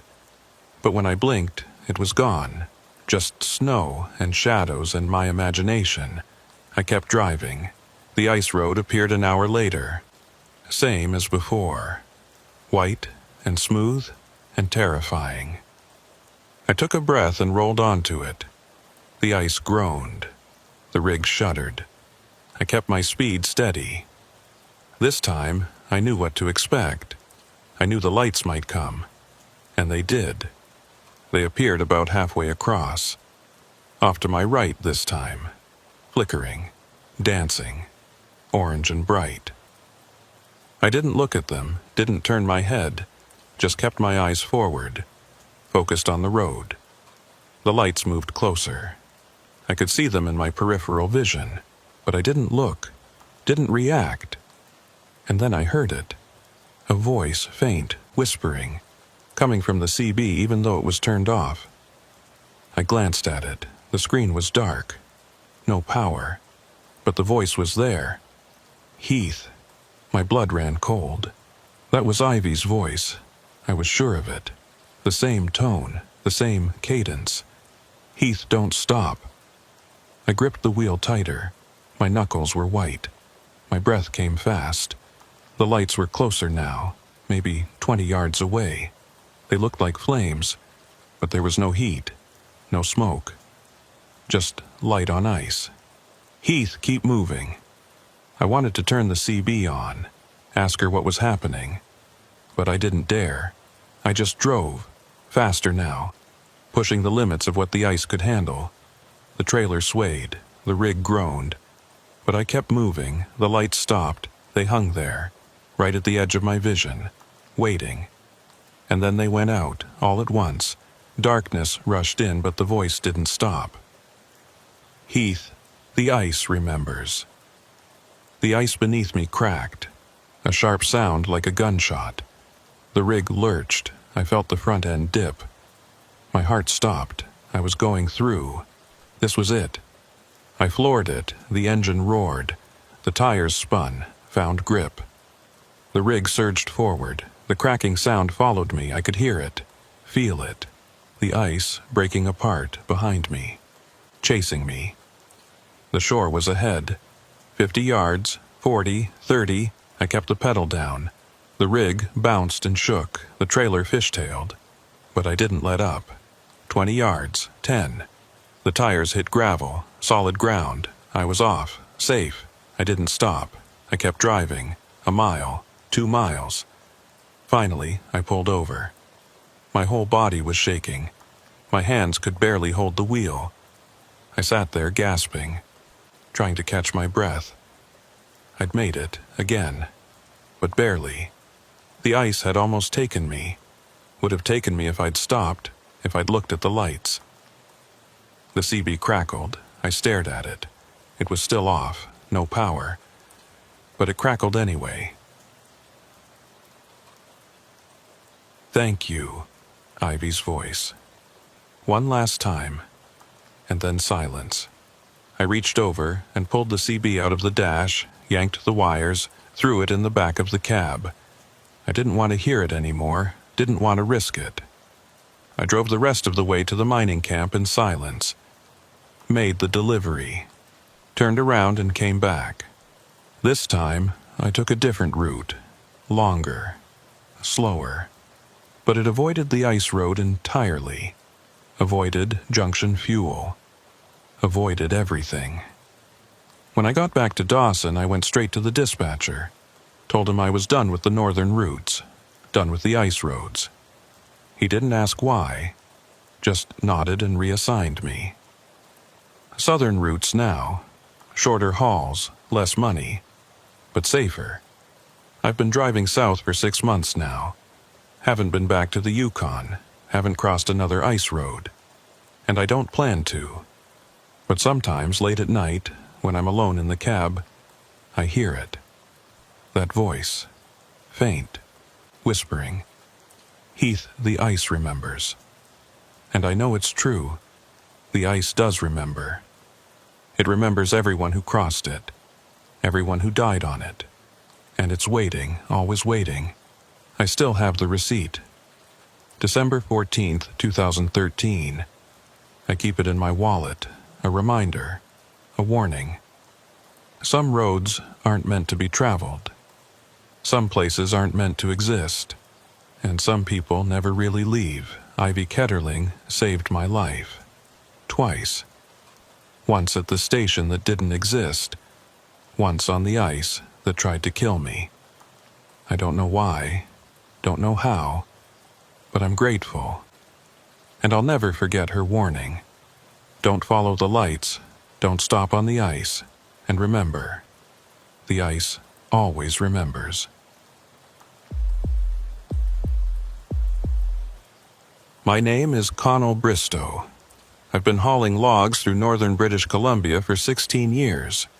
It's hard work, dangerous work, the kind that ages you fast and doesn't forgive mistakes. I'm 41 now, and I feel 50. My back aches, my hands are scarred, but I'm still here, still driving, still making the runs that younger drivers won't take. It was late January, the dead of winter, the kind of cold that makes steel brittle and diesel gel up in the lines. I was hauling a load of timber from a logging camp near the Alaska border down to a mill in Prince George. 300 miles of mountain roads, ice, snow, and fog. Always fog this time of year. It rolled down from the peaks and settled in the valleys like something alive. Thick, gray, impenetrable. I left the camp at 4 in the morning. Still dark. The temperature was minus 38. My rig was loaded heavy. 40 tons of fresh-cut spruce strapped to the flatbed. The logs were massive. Old-growth timber. The kind they don't cut much anymore. The weight made the rig handle like a tank. Slow, unforgiving, but steady. The first hour was smooth. The road was narrow, but plowed. The headlights cut through the darkness. I passed a few other trucks heading up to the camps. We flashed our lights at each other. A silent acknowledgement. You're not alone. Not yet. By 5:30, the fog started. It came in patches at first. Wisps that drifted across the road and disappeared. But as I climbed higher into the mountains, it got thicker. Denser. Soon, I was driving through a gray wall. My headlights barely penetrated it. I could see maybe 20 feet ahead. Maybe. I slowed down, dropped to 30 miles an hour, then 20. The fog pressed against the windshield like it was trying to get inside. I turned on the fog lights. They helped a little. Not much. The road twisted through the mountains. Tight curves, steep drops.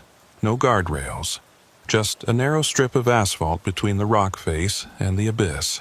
I'd driven this route 100 times, but never in fog this thick. Every turn was a gamble. Every straight stretch felt too short. Around 6, I passed another truck. A log hauler heading the opposite direction. I caught a glimpse of it in my lights. Big rig, loaded down. The driver gave a short honk. I honked back, then he was gone, swallowed by the fog. I kept driving, the radio played static. Nothing but static up here. I'd given up on music or news hours ago. Just me and the engine and the fog. The heater worked, but barely. I could see my breath in the cab. I wore 2 layers of thermal clothes, a heavy jacket, gloves, a wool hat under my hood. Still cold. The GPS showed the route clearly. A red line winding through the mountains. But what I was seeing didn't always match. The road seemed longer. The curves sharper.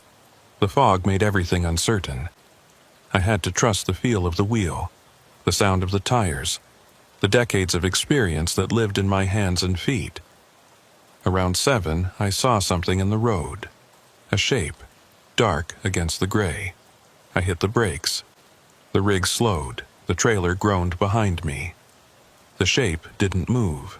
I stopped about 50 feet away and stared. It was a person, standing in the middle of the road, facing me, not moving, just standing there. I grabbed my flashlight and climbed down. The cold hit me like a fist. The fog was so thick I could barely see the front of my own rig. I walked forward slowly. My boots crunched in the snow. My breath formed clouds that merged with the fog. "Hey!" I called out. "You all right?" No response. I got closer, 10 feet, 5. The figure came into focus. A man, tall, maybe 6 feet, wearing a dark jacket, jeans, no hat, no gloves.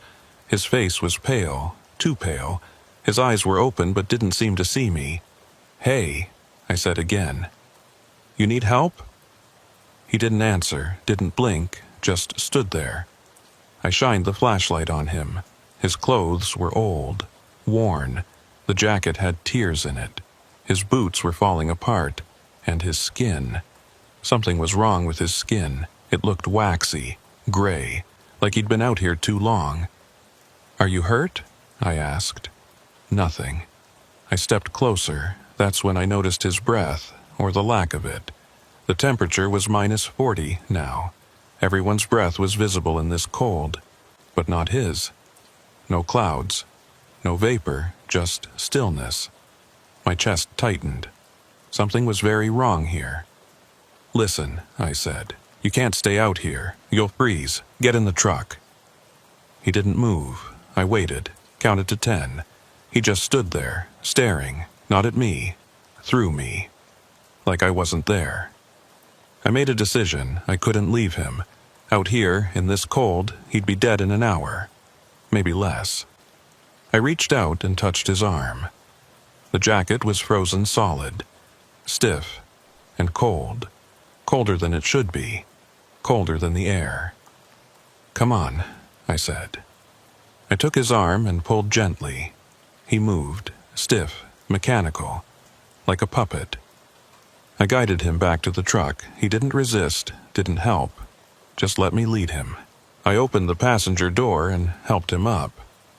He climbed in slowly, awkward, like he'd forgotten how to use his body. I closed the door and walked around to the driver's side. Climbed in. Started the heater on full blast. The man sat in the passenger seat, stiff, upright, hands in his lap, staring straight ahead.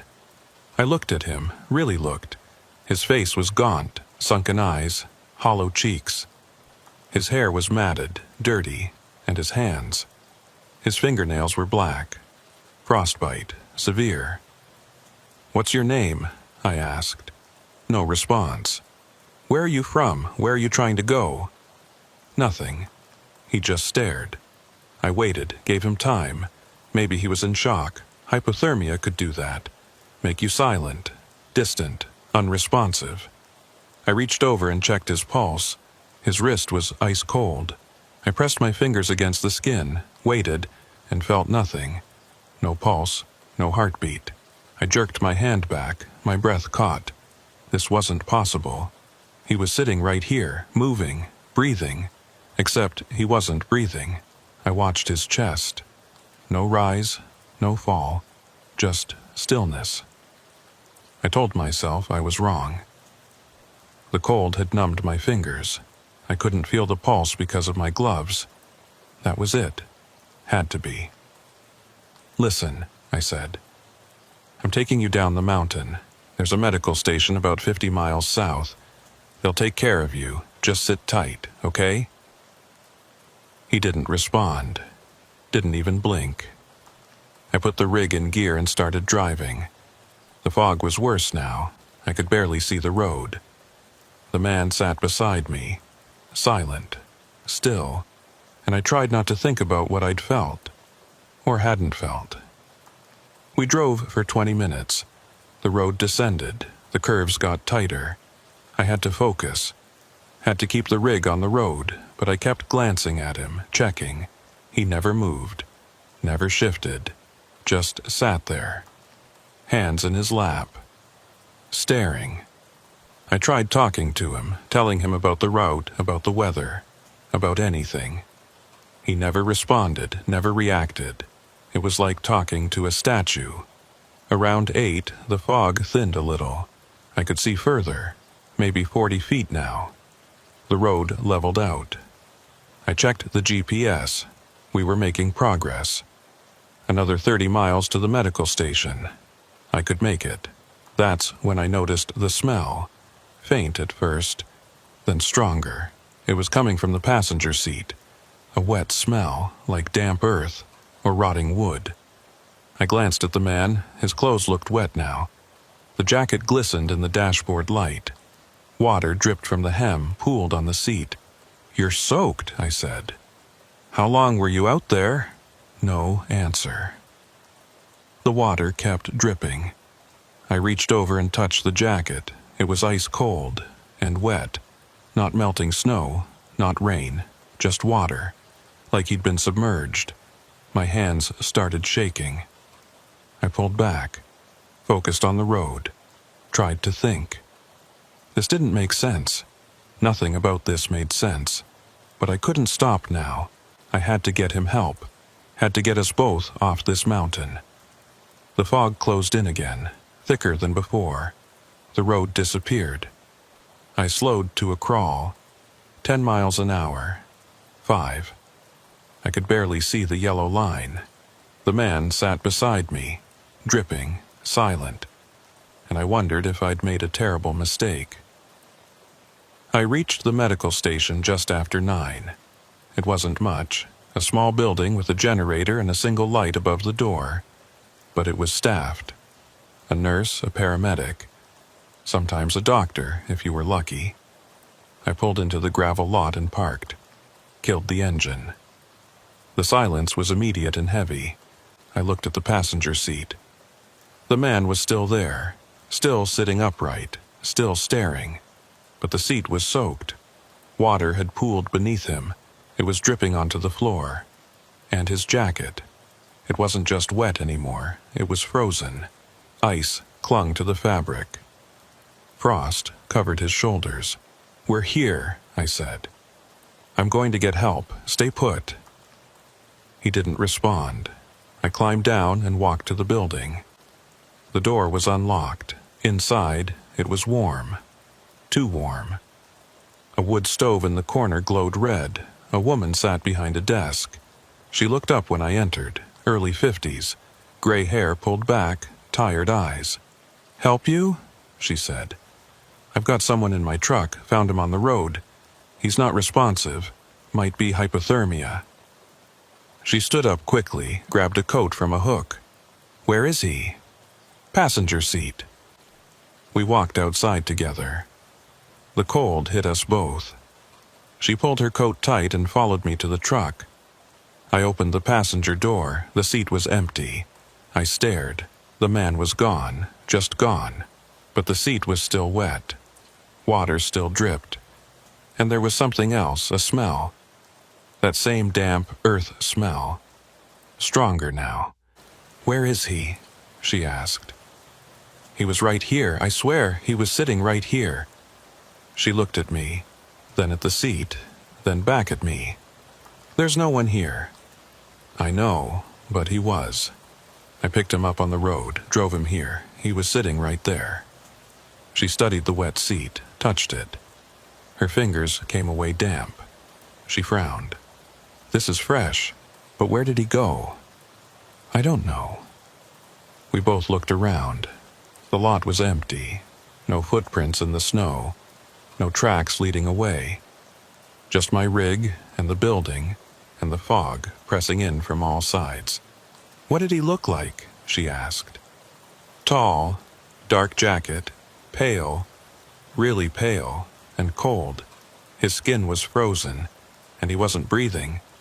Or I couldn't feel a pulse." She went still. "What was his name?" He never said, never spoke at all. She backed away from the truck. Her face had gone white.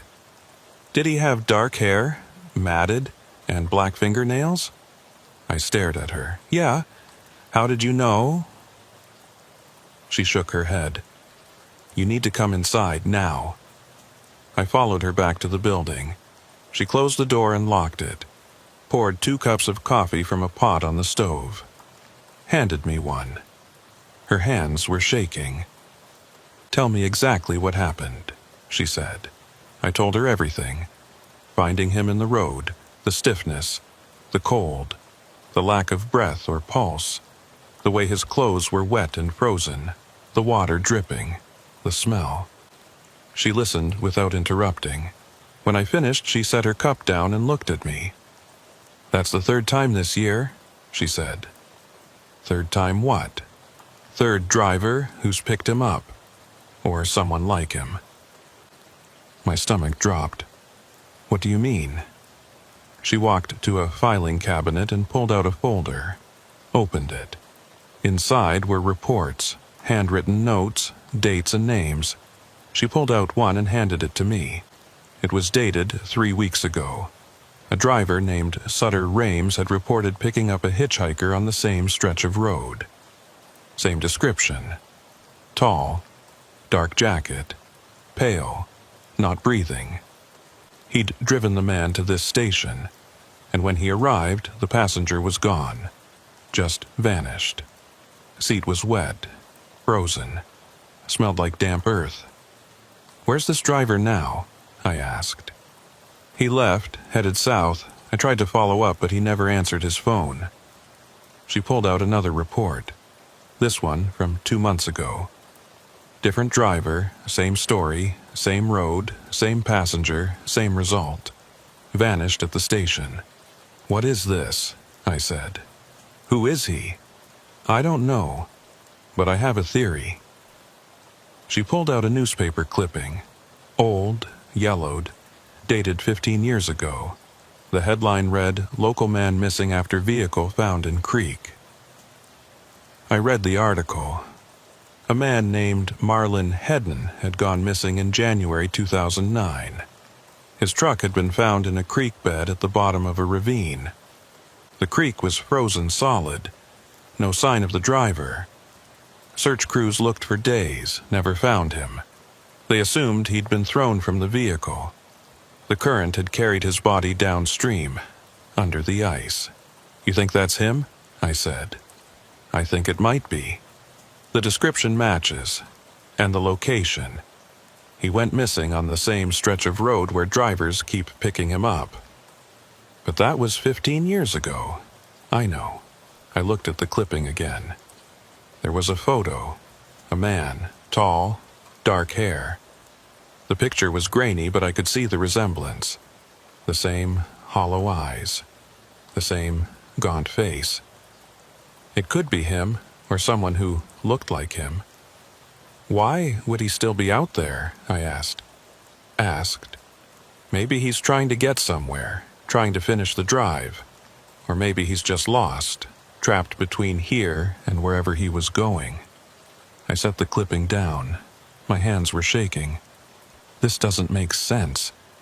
He was in my truck. I touched him. He was real." "I believe you."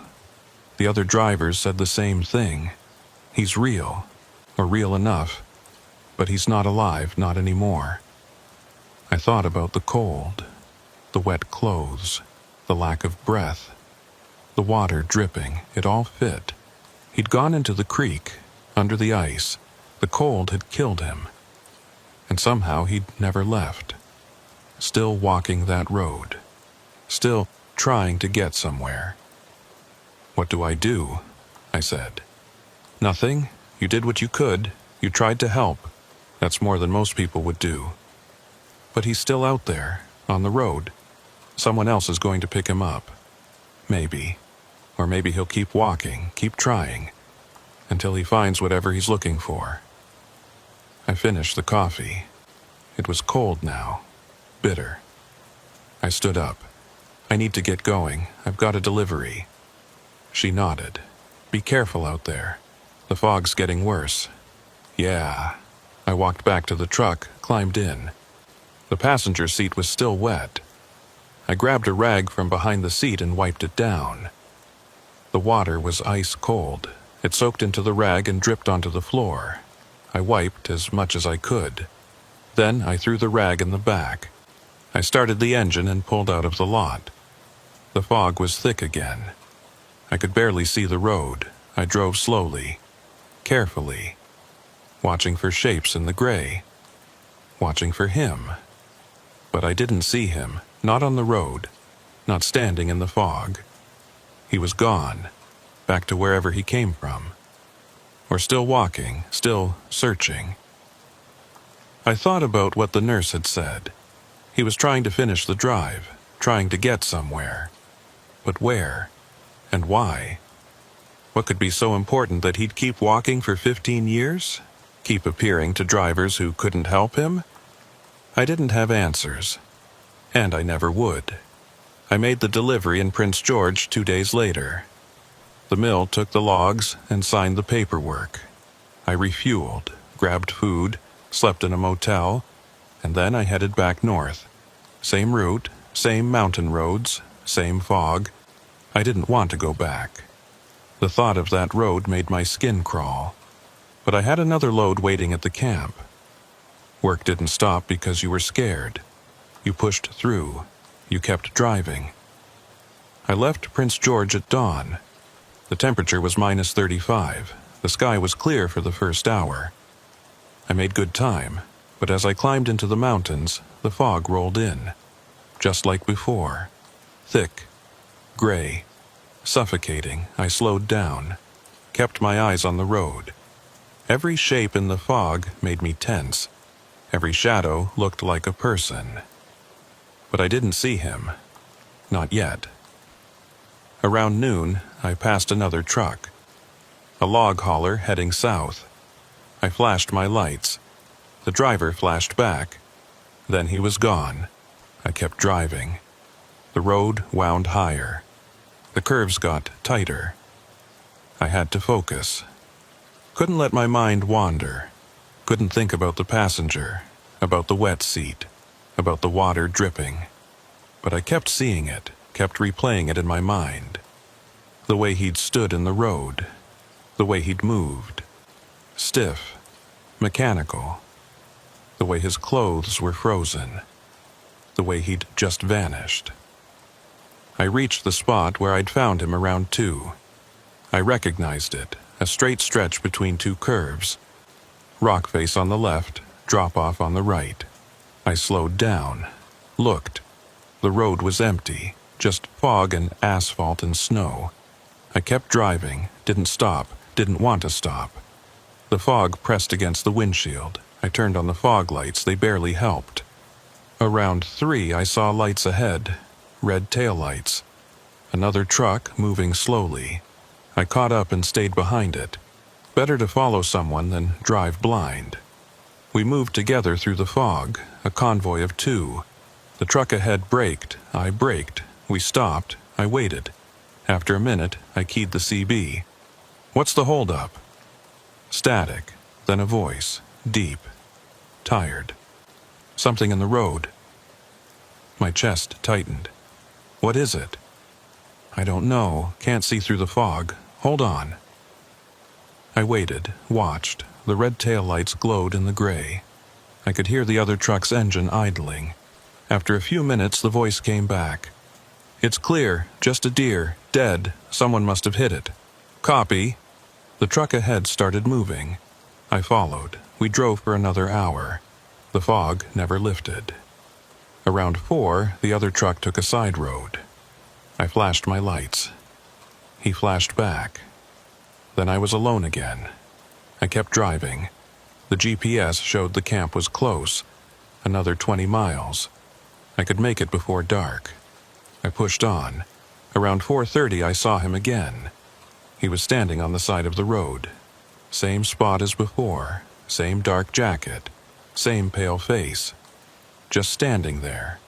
Watching. I hit the brakes. The rig slowed. Stopped. I stared. He didn't move. Didn't wave. Just stood there. I should have kept driving. Should have ignored him. But I couldn't. Something pulled me. I didn't understand it. Didn't want to understand it. I just knew I had to stop. I grabbed my flashlight and climbed down. walked toward him. The fog swirled around me. My boots crunched in the snow. He watched me approach. Those hollow eyes locked onto mine. "It's you," I said. He didn't respond, just stared. "What do you want? Where are you trying to go?" "Nothing." I got closer, close enough to see his face clearly. The same gaunt features, the same waxy skin, and his clothes. They were wet, dripping, frozen. "I can't help you," I said. "I tried, but I don't know what you need." He tilted his head slightly, like he was listening or trying to understand.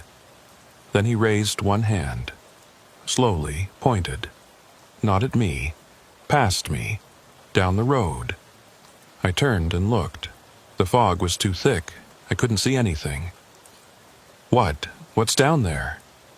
He kept pointing, his arm outstretched, rigid. I looked back at him. His eyes were still on me, but there was something in them now. Not life, not exactly, but something. A need, a desperation. "I don't understand," I said. He lowered his arm, turned, and walked into the fog. I watched him go. His figure faded, became a shadow. Then nothing. I stood there for a long moment. The cold seeped through my jacket. My fingers went numb. But I didn't move. I just stared into the fog where he'd disappeared. Finally, I walked back to the truck, climbed in, started the engine. My mind was racing. He'd pointed down the road. What was down there? What did he want me to see? I shifted into gear and started driving, slowly, carefully, watching. The road curved to the right, then straightened, and then I saw it. A guardrail, twisted, broken, hanging over the edge, old, rusted. The metal was bent outward, like something had crashed through it. I stopped, got out, walked to the edge, looked down. The ravine dropped steeply, maybe 100 feet. At the bottom, I could see water, a creek, frozen solid. And next to the creek, half buried in snow, was a truck, old, rusted. The cab was crushed, the windshield shattered. It had been there a long time, years, buried by snow and time and forgotten. My breath caught. This was it. This was where he'd gone off the road, where he'd died. This was Marlon Hedden's truck. I pulled out my phone. No signal. Of course not. I took pictures anyway. The guardrail, the ravine, the truck at the bottom. Evidence, proof. I walked back to my rig, sat in the cab, stared at the broken guardrail. He'd been trying to show me, trying to lead me here, but why? What did it matter? He was dead. The truck was wrecked. The case was closed 15 years ago. Unless he wanted to be found, wanted someone to know where he was, wanted his family to have closure. I thought about the nurse, the reports, the other drivers who'd picked him up. Had any of them found this spot? Had any of them seen the truck? I didn't know, but I would tell them. I would report it. I would make sure someone came out here and checked. Made sure Marlon Hedden was finally laid to rest. I put the rig in gear and drove on. The camp was close now. Just a few more miles. The fog was thinning. I could see further. The road opened up. But I kept thinking about him. Standing on the side of the road. Pointing, trying to communicate, trying to finish what he'd started 15 years ago. And I wondered, would he finally rest now? Or would he keep walking? Keep appearing to drivers? Keep searching? I didn't know. But I hoped he'd find peace. Whatever that looked like for someone like him. I reached the logging camp just after 5. The sun was setting. The sky was orange and purple. Beautiful, cold. I pulled into the yard and parked. The foreman met me, signed the paperwork, told me the next load would be ready in the morning. I didn't mention the passenger, didn't mention the truck in the ravine, not yet. I needed to be sure, needed to verify what I'd seen. That night, I stayed in the camp bunkhouse. A small room with a wood stove and 4 beds. 2 other drivers were there. We didn't talk much, just ate, played cards, went to sleep. I lay awake for hours, thinking about Marlin, about the truck, about the fog. Every time I closed my eyes, I saw him, standing in the road, pointing. In the morning, I loaded up and headed back south. I had a delivery in Prince George, same route, same mountain roads. I drove slowly, watching for the spot. I found it around noon, the broken guardrail. I pulled over, climbed down, walked to the edge, looked down into the ravine. The truck was still there, half buried, waiting. I called 911. This time I had a signal. Weak, but enough. I reported the wreck, gave them the location, told them I'd found an old vehicle at the bottom of a ravine. They asked if there were injuries. I said I didn't know. The truck had been there a long time. They said they'd send someone out, a recovery team. It might take a few days. The location was remote. The terrain was difficult. But they'd check it out. I hung up, stood there for a while, looking at the truck, wondering if Marlin was still inside, or if the creek had carried him away like they'd thought. I drove on, made the delivery, filed my report, and then I went back to the medical station. The nurse was there, same woman. She looked up when I entered. "You're back," she said. "Yeah, I found something." I told her about the truck, about the broken guardrail, about calling 911. She listened. When I finished, she nodded slowly. "That explains it," she said. "Explains what?" "Why he keeps appearing, why he won't leave." He wanted someone to find him, to know where he was. You think that's all he wanted? Maybe. Or maybe he wanted his family to know, to have closure. 15 years is a long time to be missing. I thought about that. Do you know if he had family? I remember the case. Wife and a daughter, they moved away years ago. Couldn't stay here after he disappeared. Too many memories. Will someone tell them? I'm sure the police will, once they confirm it's his truck. I nodded. Good. I left the station and headed home. The drive took 2 days. I stayed in motels, ate at truck stops, tried not to think about the passenger, about the wet seat, about the water dripping. But I couldn't stop. It was always there, in the back of my mind, the image of him standing in the fog, pointing, trying to communicate. A week later, I got a call. The recovery team had reached the truck. It was Marlin Hedden's. They'd found remains inside, frozen, preserved by the cold and the ice. They'd recovered him, identified him through dental records. His family had been notified. The nurse called me a few days after that. Said she wanted to thank me. Said Marlin's daughter had reached out. She wanted to meet the driver who'd found her father. I met her at a diner in Prince George. She was in her 20s, dark hair, tired eyes. She looked like him, the same features, the same face. "Thank you," she said, "for finding him, for not giving up." "I didn't do much," I said. "I just reported what I saw." "You did more than that. You listened. Most people wouldn't have stopped, wouldn't have looked." I didn't know what to say. She reached into her bag and pulled out a photo, handed it to me.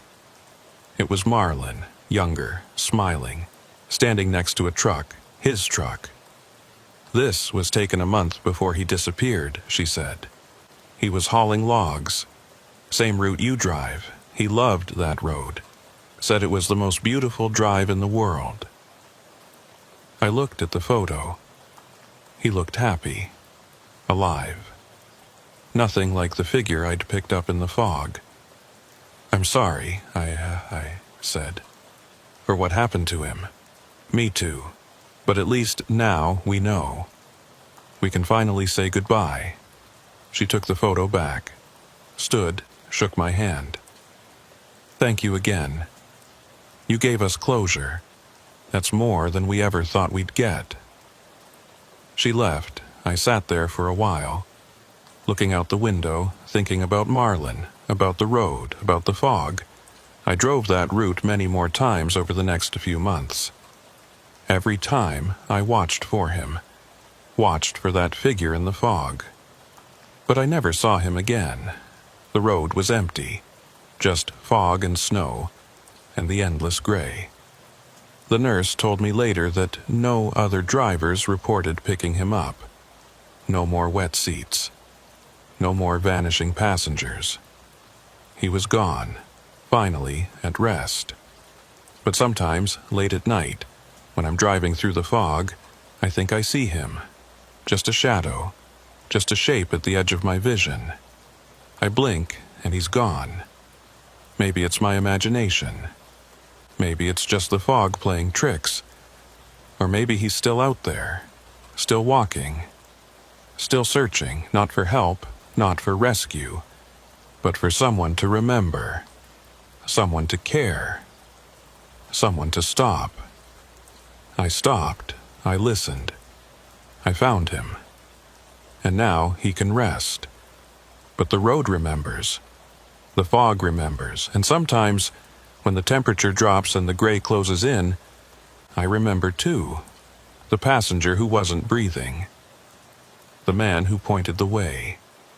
The ghost of Marlin Hedden. Still walking his favorite road. Still trying to get home. And I hope, wherever he is now, he finally made it. My name is Deacon Tolliver. I'm 39 years old, and I've been hauling freight through Alaska for 11 years. People think it's romantic. The last frontier. Wide open spaces. Freedom. They don't know about the cold that cracks your teeth. The darkness that swallows whole days. The isolation that eats at your mind until you're not sure what's real anymore. It was early February. Peak winter. The kind of cold that makes diesel turn to jelly and steel snap like dry wood. I was running a load of construction equipment from Fairbanks to Prudhoe Bay. 400 miles of the Dalton Highway, also called the Hall Road, also called the most dangerous road in America. I left Fairbanks at midnight. That's when most of us leave. Less traffic. Fewer tourists trying to drive rental cars on ice. Just professional drivers who know what they're doing. Or think they do. The first 100 miles were decent. Plowed, sanded. The rig handled well despite the load. 12,000 pounds of drilling equipment. Heavy, but balanced. I kept my speed at 40. Any faster and you risk losing control. Any slower and you might not make the hills. The radio played country music for the first hour. Some station out of Fairbanks. Then it faded to static. Normal up here. I switched to CB. Channel 19. The trucker channel. A few voices crackled through. Drivers checking positions. Warning about icy spots. The usual chatter. Around 2 in the morning the voices stopped. Just static. I wasn't worried. Happens all the time when you're between relay towers. I turned the volume down and focused on driving. The road climbed steadily. The Yukon River was behind me. Ahead was the Brooks Range. Mountains that cut across the state like a frozen spine.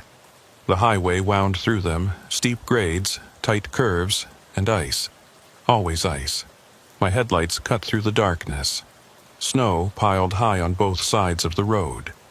The trees were gone now, too high up. Just tundra and rock and endless white. The stars were bright. No moon. Just stars by the thousands. It would have been beautiful if it wasn't so hostile. Around 3, I heard something on the CB. Not voices, just a sound. A low hum. Steady. Rhythmic. Like breathing. I turned the volume up. The sound got louder. It wasn't static. It was too regular, too deliberate. I keyed the mic. Anyone out there? The hum stopped. Silence. Then static. I waited. Nothing. I set the mic down and kept driving. 10 minutes later, the hum started again. Same sound, same rhythm. I grabbed the mic. This is Deacon on the Dalton. Someone broadcasting on this channel? The hum stopped. A voice crackled through. Male, distant, broken up by static. Help cold. My chest tightened. Someone was in trouble. I keyed the mic. Say again, where are you? North, can't help. Give me a landmark, what do you see? Static, the voice was gone. Just the hum again. Low. Steady, I tried calling again. No response. Just that sound. Like breathing. Like something alive on the other end. I checked my GPS. I was about 40 miles north of Coldfoot, the only real settlement between Fairbanks and Prudhoe. There was an emergency services station there, small, mostly for road crews and stranded drivers. If someone was in trouble, that's where they'd go, or try to go. I kept driving. The road leveled out. A straight stretch through a valley. My headlights caught something on the shoulder. A shape, dark against the white. I slowed down. As I got closer, I saw it was a truck. Old semi, pulled off to the side. No lights, no movement. The cab was dark. Snow had piled against the tires. It looked like it had been there for hours, maybe days. I pulled over behind it and grabbed my flashlight. Climbed down. The cold was vicious. -50 at least. My breath froze instantly. My face hurt. I pulled my balaclava up and walked to the truck. The driver's door was closed but not locked. I opened it. The cab was empty. No driver. No keys in the ignition. The sleeper curtain was drawn. I shined my light back there. Empty too, just a sleeping bag and some trash. The radio was on. CB Channel 19. The screen glowed faintly. And from the speaker came that sound, the hum. Low, steady, breathing. I reached for the radio, touched the dial. The hum stopped. Silence. Then the voice. Help me, please. Where are you? I said into the empty cab. Cold, so cold. I'm at your truck, on the Dalton. Where did you go? Can't find the road. My skin went cold. This didn't make sense. The truck was right here, empty. But the voice sounded close, like whoever it was could see me. I backed away, climbed into my own rig, locked the doors, grabbed my CB mic. This is Deacon on the Dalton. I've got an abandoned truck at mile marker 175, no driver. If anyone's listening, I need confirmation. Over. Static, no response. I tried again. Anyone on this channel? I need help at marker 175. The hum returned, louder now, coming from my own radio, and underneath it, the voice. Help me, Deacon. It knew my name. I stared at the radio. My hands were shaking. How did it know my name? I'd said it once, on the CB, but that was 10 minutes ago. And the voice had been different then. Distant. Broken. Now it was clear, close, like someone sitting in the passenger seat. I looked at the passenger seat. Empty. Just my jacket and a thermos. I looked back at the radio. Who are you? I said. Help. Where are you? Cold, can't see. I turned off the CB. The sound stopped. Silence filled the cab. Just my breathing and the engine idling. I sat there for a long moment. Then I turned the CB back on. The hum started immediately. And the voice, clearer now. Desperate. Don't leave, please. I'm not leaving. Just tell me where you are. Everywhere, nowhere. That didn't help.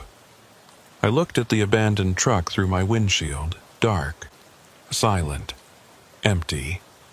Whoever had been driving it was gone, out in the cold, maybe walking, maybe frozen, maybe dead. I had to make a decision.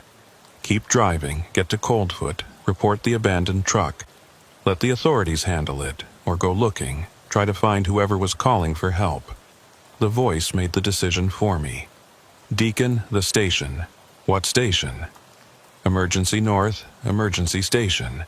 There was one about 20 miles ahead. Small building, heating, supplies, a place for stranded drivers to wait out storms. Maybe that's where they were. Maybe they'd made it that far. I put the rig in gear and started driving. Left the abandoned truck behind. The CB stayed on. The hum continued. Low, steady, and every few minutes the voice. Closer, almost, find me. I drove faster than I should have. The road was icy, but I didn't care. Someone needed help. Someone was counting on me. The miles crawled by. 15, 10, 5. Then I saw it. The emergency station. A small building with a single light above the door. But the light wasn't on. The building was dark, no smoke from the chimney, no tire tracks in the snow. It looked abandoned. I pulled into the lot and parked. Grabbed my flashlight. The CB crackled. Inside, I climbed down, walked to the door. It was unlocked. I pushed it open. Inside was pitch black. I shined my light around. One room, a wood stove in the corner, shelves with supplies, a desk, a radio setup, everything covered in dust. No footprints. No sign anyone had been here in months. The CB in my truck crackled. I could hear it through the open door. The voice was louder now. Here, I'm here. I walked back to the truck, picked up the mic. I'm at the station. There's no one here. Look closer. I walked back inside, shined my light more carefully. The dust was thick, undisturbed. But there was something in the corner, near the stove, a shape. I walked closer. It was a sleeping bag, bundled up. I reached down and touched it. It was frozen solid. I pulled back the top and saw a face. Frozen. Gray. Eyes open, mouth slightly parted. A man. Maybe 50, wearing a heavy coat. Ice crystals covered his beard. His skin was waxy, lifeless. I stumbled back. My heart pounded. The CB crackled from my truck. You found me. I ran back to the rig, grabbed the mic. You're dead. You've been dead for months. I know. Then how are you talking to me? Don't know. Just cold, so cold. I stared at the radio. This wasn't possible. But it was happening. A dead man was talking to me through the CB, calling for help he didn't need anymore. Couldn't use anymore. What do you want? I said. Tell them. Tell who? Anyone, I'm here. I sat there for a long time, looking at the emergency station, at the dark building where a man had died alone, frozen, calling for help that never came. I'll tell them, I said finally. The hum stopped. The voice was gone. Just static now. Normal static. I turned off the CB, sat in the silence. Then I picked up my phone, checked for signal. Nothing. Of course not. I'd have to wait until I reached Coldfoot. Report it there. Tell them about the body. About the abandoned truck. About the voice on the radio. I put the rig in gear and drove away. Left the station behind. Left the body behind. The road stretched ahead. Dark and cold and empty. But I kept hearing it. That voice, calling for help. Lost in the static. Lost in the cold. Lost forever. I reached Coldfoot just before dawn. The sky was starting to lighten, deep purple fading to gray. The settlement was small. A truck stop, a few buildings, maybe a dozen people living there year-round. But it was civilization. It was warmth. It was people. I pulled into the truck stop and parked, killed the engine. Sat there for a minute. My hands were shaking. My mind kept replaying what I'd seen, the frozen body, the voice on the radio, the way it had known my name. I climbed down and walked into the building. Inside was warm, too warm. A small convenience store, a restaurant counter, a few tables. 2 other drivers sat drinking coffee. They looked up when I entered, nodded. I nodded back. A man stood behind the counter, older, maybe 60, graying beard, flannel shirt. He looked at me and smiled. "Rough night?" "Yeah," I said. "You could say that. Coffee? Please." He poured me a cup. I wrapped my hands around it. The heat felt good. I took a sip, strong, bitter. Exactly what I needed. "You got a phone I can use?" I asked. "Sure, in the back office. What's wrong?" "Found something on the road. Need to report it." His expression changed. The smile faded. "What kind of something?" "A body, at the emergency station north of here." One of the drivers at the table looked up. "Which station?" "About 20 miles north, mile marker 195. The driver exchanged a glance with his partner. "That station's been closed for 2 years. I stared at him. "What?" "Yeah. Road crews shut it down. Too expensive to maintain. Everyone uses the ones at Coldfoot and Dead Horse now. But I was just there. The door was unlocked. There was a body inside, frozen, in a sleeping bag." The man behind the counter set down the coffee pot. "You saw a body?" "Yes. And there's an abandoned truck at mile marker 175. No driver. The CB was on. Someone was calling for help." The 2 drivers looked at each other again. One of them stood up. He was tall, heavy build, serious face.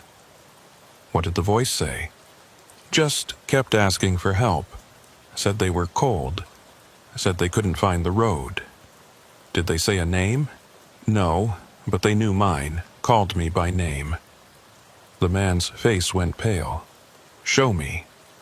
We walked outside. The cold hit us hard. He followed me to my rig. I opened the door and pointed at the CB. It was off. I turned it on. Static filled the cab. Normal static. No hum. No voice. "It was here," I said. "It was talking to me. All the way from Fairbanks." The man studied the radio. Then he looked at me. "My name's Ryland Eckhart. I work as a mechanic here, and I've heard stories like yours before." "What do you mean?" "Drivers hearing voices on the CB, always on the Dalton, always in winter. Some say it's radio interference, signals bouncing off the mountains. Others say it's something else." "Something else like what?" He hesitated. "People who died up here. Drivers who froze, got stranded, never made it home. Some people think they're still out there, still calling for help." My stomach turned. "That's insane." "Maybe, but it keeps happening every winter. Same reports, same voices." "What about the body at the station?" "I'll call it in. Search and rescue will check it out. But if that station's been closed for 2 years, whoever's there has been dead a long time." I thought about the frozen face, the open eyes, the ice crystals on the beard. "How long?" "Hard to say. Cold preserves things. Could be months, could be years." I finished my coffee. It had gone cold. I threw the cup in a trash can. "I need to keep moving. I've got a delivery in Prudhoe." "You sure? You look shaken up." "I'm fine. Just tired." He nodded. "All right, but be careful. Keep your CB on. If you hear that voice again, don't respond. Just keep driving." "Why?" "Because nothing good comes from talking to the dead." I climbed back into my rig, started the engine. Ryland watched me pull out. I waved. He didn't wave back, just stood there, watching. The road north was empty. The sun was up now, low on the horizon. Everything was white and gold, beautiful, deadly. I kept the CB off, didn't want to hear that voice again. Didn't want to know if it was still calling. But every few miles I looked at the radio, half expecting it to turn on by itself, half expecting to hear that hum, that breathing sound. It stayed off, silent, just the engine and the wind and the road. I drove for 3 hours without stopping. Made good time. The weather held. No snow, no wind, just clear skies and cold, minus 45. The heater struggled but kept the cab warm enough. Around noon I passed the emergency station again. I didn't stop, didn't look, just kept driving. But I saw tire tracks in the snow, fresh ones, leading to the building. Someone had been there, search and rescue probably, checking out my report. I wondered what they'd found, if the body was still there, if it was who I thought it was, the voice on the radio, the man who'd called for help. I'd never know. And maybe that was better. The miles crawled by. The landscape never changed. Just white and rock and sky. Endless. Monotonous. Hypnotic. I had to force myself to stay alert, to keep my eyes on the road. The isolation was getting to me. The silence. The emptiness. Around 3 I saw something ahead. A truck, parked on the shoulder, lights off, same as the one I'd found earlier. My chest tightened. Not again. I slowed down. As I got closer, I could see it was different. Newer model. Blue cab. The engine was running.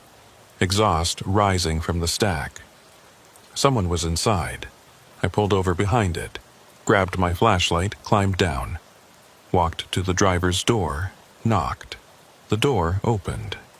A man looked out. Young, maybe 30, clean-shaven, tired eyes.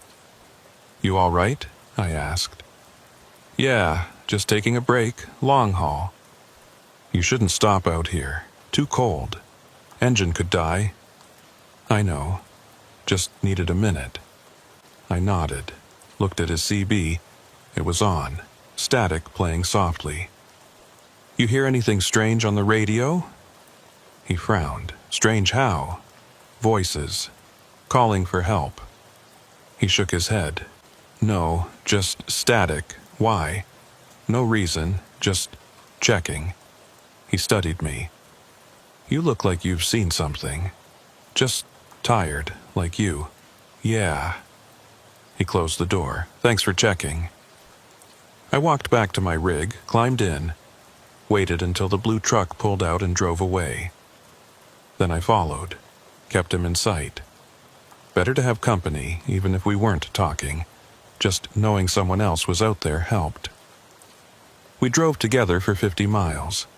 Then he took an exit, a side road leading to a work camp. He flashed his lights. I flashed back. Then he was gone. I was alone again. The CB stayed off. The road stayed empty. And I kept driving. Toward Prudhoe. Toward the end of the line. Toward whatever was waiting. I made it to Prudhoe Bay just after midnight. 24 hours on the road. I was exhausted. My eyes burned. My back ached. But I'd made it. I unloaded the equipment at the drilling site. Signed the paperwork. Got my payment confirmation. The site manager offered me a bunk for the night. I took it. The quarters were basic. Small room, single bed, shared bathroom down the hall. But it was warm, and it was safe. That was enough. I lay down fully clothed, closed my eyes. But I couldn't sleep. Every time I started to drift off, I heard it. That hum, that breathing sound, and the voice underneath. Help. I sat up, looked around. The room was quiet. No radio, no CB, just me and the walls and the heater ticking in the corner. I got up and walked to the window, looked out. The compound was lit up, bright lights on tall poles. They pushed back the darkness. Beyond the lights, everything was black. Just the Arctic night stretching forever. A movement caught my eye. Someone walking. Between the buildings. Slow, unsteady. I watched. The figure moved into the light. It was a man, wearing a heavy coat. No hat, no gloves. He walked like he was lost. Looking around, confused. I opened the window. The cold rushed in. "Hey," I called. "You all right?" The figure stopped, turned, looked up at my window. I couldn't see his face clearly, too far. But something about him looked wrong. The way he stood, too still, too rigid. "You need help?" I called. He didn't answer, just stood there. Then he turned and walked away, disappeared between the buildings, into the shadows. I closed the window. My breath was shaking. Something wasn't right. I grabbed my jacket and boots, went downstairs. Outside, the compound was quiet. Most of the crew was asleep. A few buildings had lights on. I could hear generators humming, but no people, no movement. I walked between the buildings, looking for the figure I'd seen. The snow was trampled down, hundreds of footprints. I couldn't tell which were fresh, which were his. I walked to the edge of the compound, where the lights ended, looked into the darkness. Nothing. Just black. Cold. Empty. A voice behind me made me jump. "You shouldn't be out here." I turned. A man stood there, older, heavy coat, fur hat, security badge on his chest. "I saw someone walking," I said. "Looked like they needed help." "Where?" "Between the buildings, heading this way." He shook his head. "Nobody's out here, just you and me." I saw him through my window. "You're exhausted, seeing things. Happens up here, the dark, the cold. It messes with your head." I know what I saw. He studied me. What did he look like? Tall, heavy coat, no hat, walking like he was lost. The man's expression changed. "Which building were you in?" "Block C, room 14. Come with me." He led me back to the main office. Inside, he pulled out a file, opened it, showed me photos, old photos, security camera footage, black and white, grainy. "This him?" I looked at the images. A man, tall, heavy coat, walking between buildings. The timestamp said 3 years ago, January 17th, 2021. "Yeah," I said, "that's him." His name was Kemper Whitlock. He was a driver. Hauled equipment up here just like you. One night he went outside, said he needed air. Never came back. They found his body 2 weeks later, 3 miles from camp, frozen solid. They figured he got disoriented, walked the wrong way, couldn't find his way back. My blood went cold. That was 3 years ago, yeah. But I saw him tonight. You're not the first. Every winter, someone reports seeing him, walking between the buildings, looking lost. Search crews go out every time, never find anything. I stared at the photos. Why does he keep appearing? Some people think he's still trying to find his way back, still looking for the lights, for warmth, for help. That's impossible. Maybe. But it keeps happening. Same sightings, same description, same behavior, walking, searching, never finding. I closed the file. My hands were shaking. What do I do? Nothing. Go back to your room, get some rest. In the morning, you'll head south, and you'll forget all about this. I can't forget. You will. Everyone does. The road takes care of that. You'll be too busy staying alive to think about ghosts. I walked back to my room, climbed into bed. This time I slept, deep, dreamless, exhausted. In the morning I loaded up and headed south. Same route, same road, but different. Everything felt different now. The white wasn't beautiful, it was hostile. The silence wasn't peaceful, it was threatening. And the radio. The radio was dangerous. I kept it off for the first 100 miles. Just drove in silence. But the isolation got to me. I needed sound, needed voices, needed to know I wasn't completely alone. I turned on the CB. Channel 19. Static at first. Then a voice. Clear. Normal. Human. Southbound at marker 230. Roads are clear, no ice. Relief flooded through me. Normal traffic. Normal drivers. I keyed the mic. Copy. Thanks for the update. No problem. Stay safe out there. I drove on. The road descended. Out of the mountains. Back toward civilization. The miles passed. I started to relax. Started to think maybe I'd imagined it all. The voice. The body. The figure in the compound. Maybe it was just exhaustion, like the security guard said. The dark and the cold messing with my head. Then the hum started. Low. Steady. Breathing. Coming from the CB. I stared at the radio. My hands tightened on the wheel. Not again.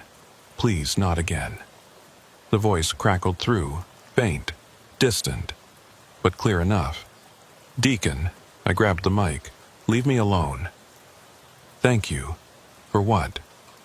For stopping for listening. I didn't help you. You were already dead. You tried, that's what matters. The hum faded. The voice was gone. Just static now. Normal static. I turned off the CB, sat in silence. My chest was tight. My eyes burned. But I kept driving. Because that's what you do up here. You keep driving. You keep moving. You don't stop. You don't look back. You just survive. And you try to forget the voices, the ones calling for help. The ones that never stop. The ones that live forever in the static. Lost. Cold, alone. But I knew I'd never forget. The voice would stay with me. Every time I turned on the CB, every time I heard static, I'd remember, and I'd wonder, how many others were out there? How many voices? How many souls trapped in the cold? Still calling, still hoping, still waiting for someone to hear them. I made it back to Fairbanks 3 days later. The return trip was quiet. No voices, no strange sightings, just road and cold and exhaustion. I delivered my reports, filed my paperwork, and tried to forget, but I couldn't. The voice stayed with me. I heard it when I was alone, when I was trying to sleep, when I closed my eyes. That same hum, that same desperate plea. Help me, find me, I'm so cold. I went to the truck stop, sat at the counter, ordered coffee. The place was busy. Drivers coming and going, loading up, heading out, living their lives, moving forward. But I felt stuck, frozen, like I was still out there on the Dalton, still listening to that voice. A man sat down next to me, older, maybe 70, gray beard, weathered face. He ordered coffee and glanced at me. You look like hell, he said. Thanks. Been up north? Yeah. Prudhoe. He nodded. Rough run this time of year. Yeah. He studied me. You hear something up there? I looked at him. What do you mean? On the CB, voices. Happens to a lot of drivers, especially in winter. You've heard them too? Once, 20 years ago. I was hauling fuel to Deadhorse, middle of the night. Heard a voice calling for help. Spent 2 hours trying to find them. Never did. Nearly froze myself looking. Finally gave up, drove on. Voice followed me for 50 miles, then stopped. Never heard it again. What do you think it was? Don't know. Some people say it's radio interference. Others say it's the dead.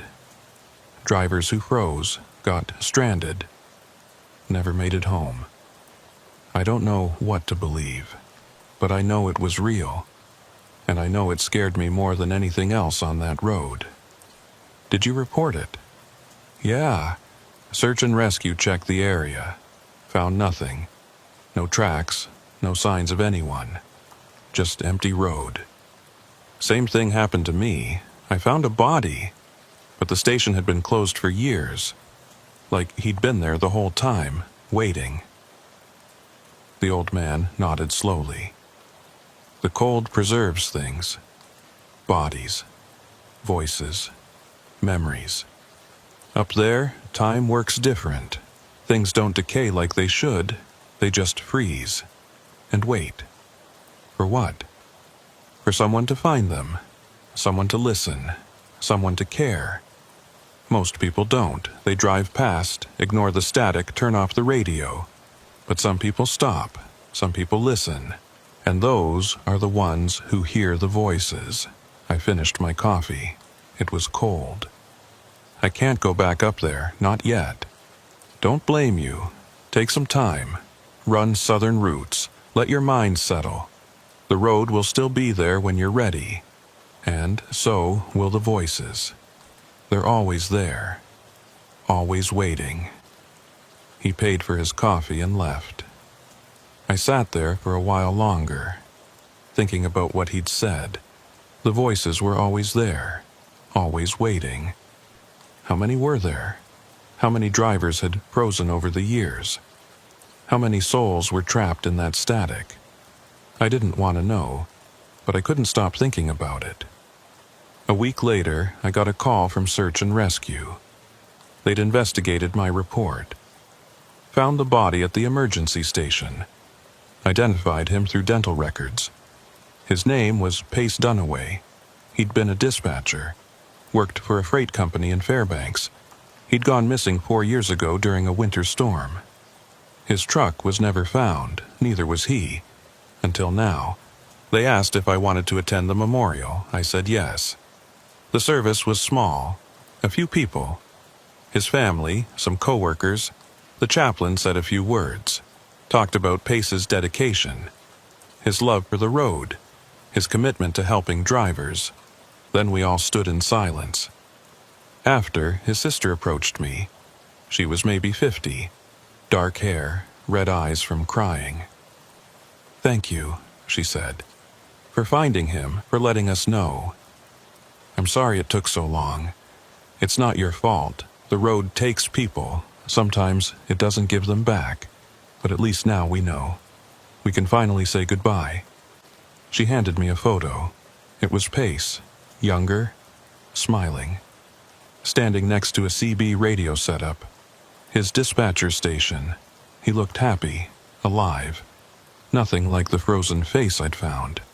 "He loved that radio," she said. "Spent hours on it. Talking to drivers. Helping them stay safe. He always said his voice was out there, on the airwaves, watching over them." My chest tightened. He was calling for help, on the CB. I heard him.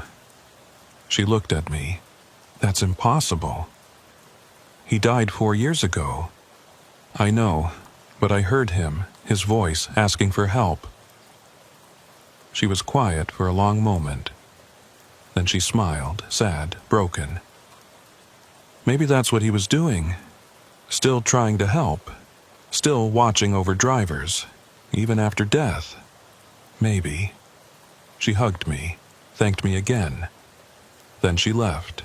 I stood there holding the photo, looking at Pace's face, wondering if his voice was still out there, still calling, still trying to help.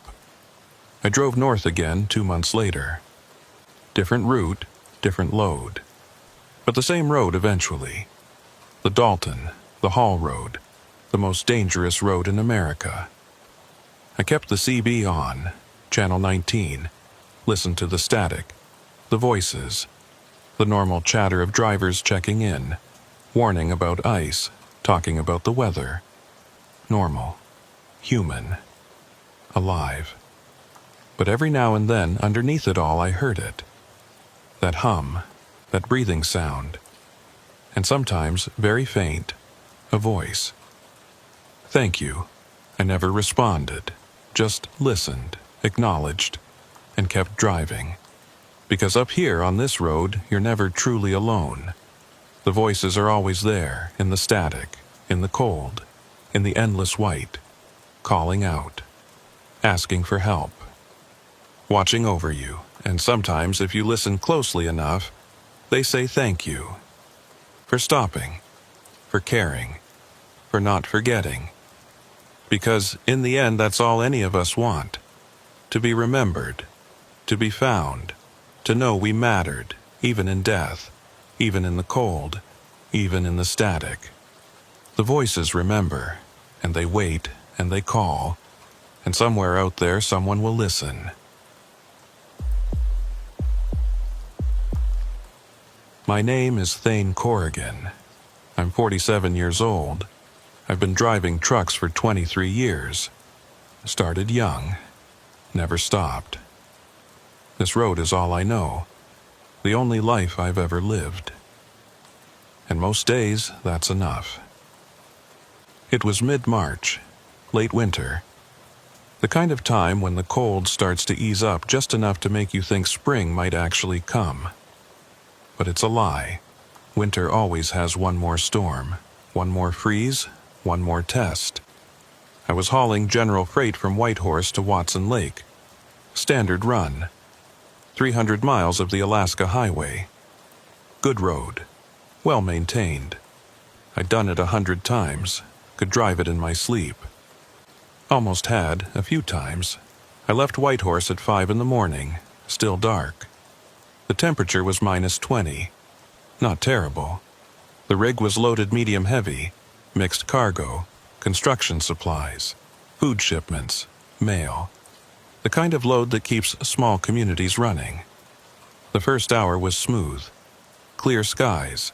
No wind. The road was empty. Just me and the headlights and the yellow line stretching ahead. I had coffee in a thermos. Country music on the radio. Everything was normal. Around 6, I passed another truck, heading the opposite direction. Big rig, flatbed, loaded with timber.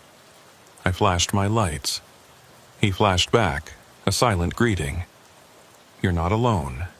Then he was gone, swallowed by the darkness behind me. I checked my mirrors, watched his taillights fade. Then I noticed the license plate, British Columbia. Number KLM 847. I remember thinking it was a clean plate, easy to read, not covered in dirt or ice like most of them up here. I didn't think much about it, just another truck on the road. I focused forward, kept my speed steady, watched for ice patches. The road climbed into the mountains, gentle curves, nothing dramatic. The sky was starting to lighten, deep blue fading to gray.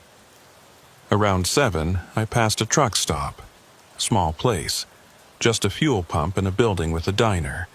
I wasn't hungry yet, so I kept going. I'd stop later, at the next station, maybe grab breakfast. The road leveled out. A long, straight stretch through a valley.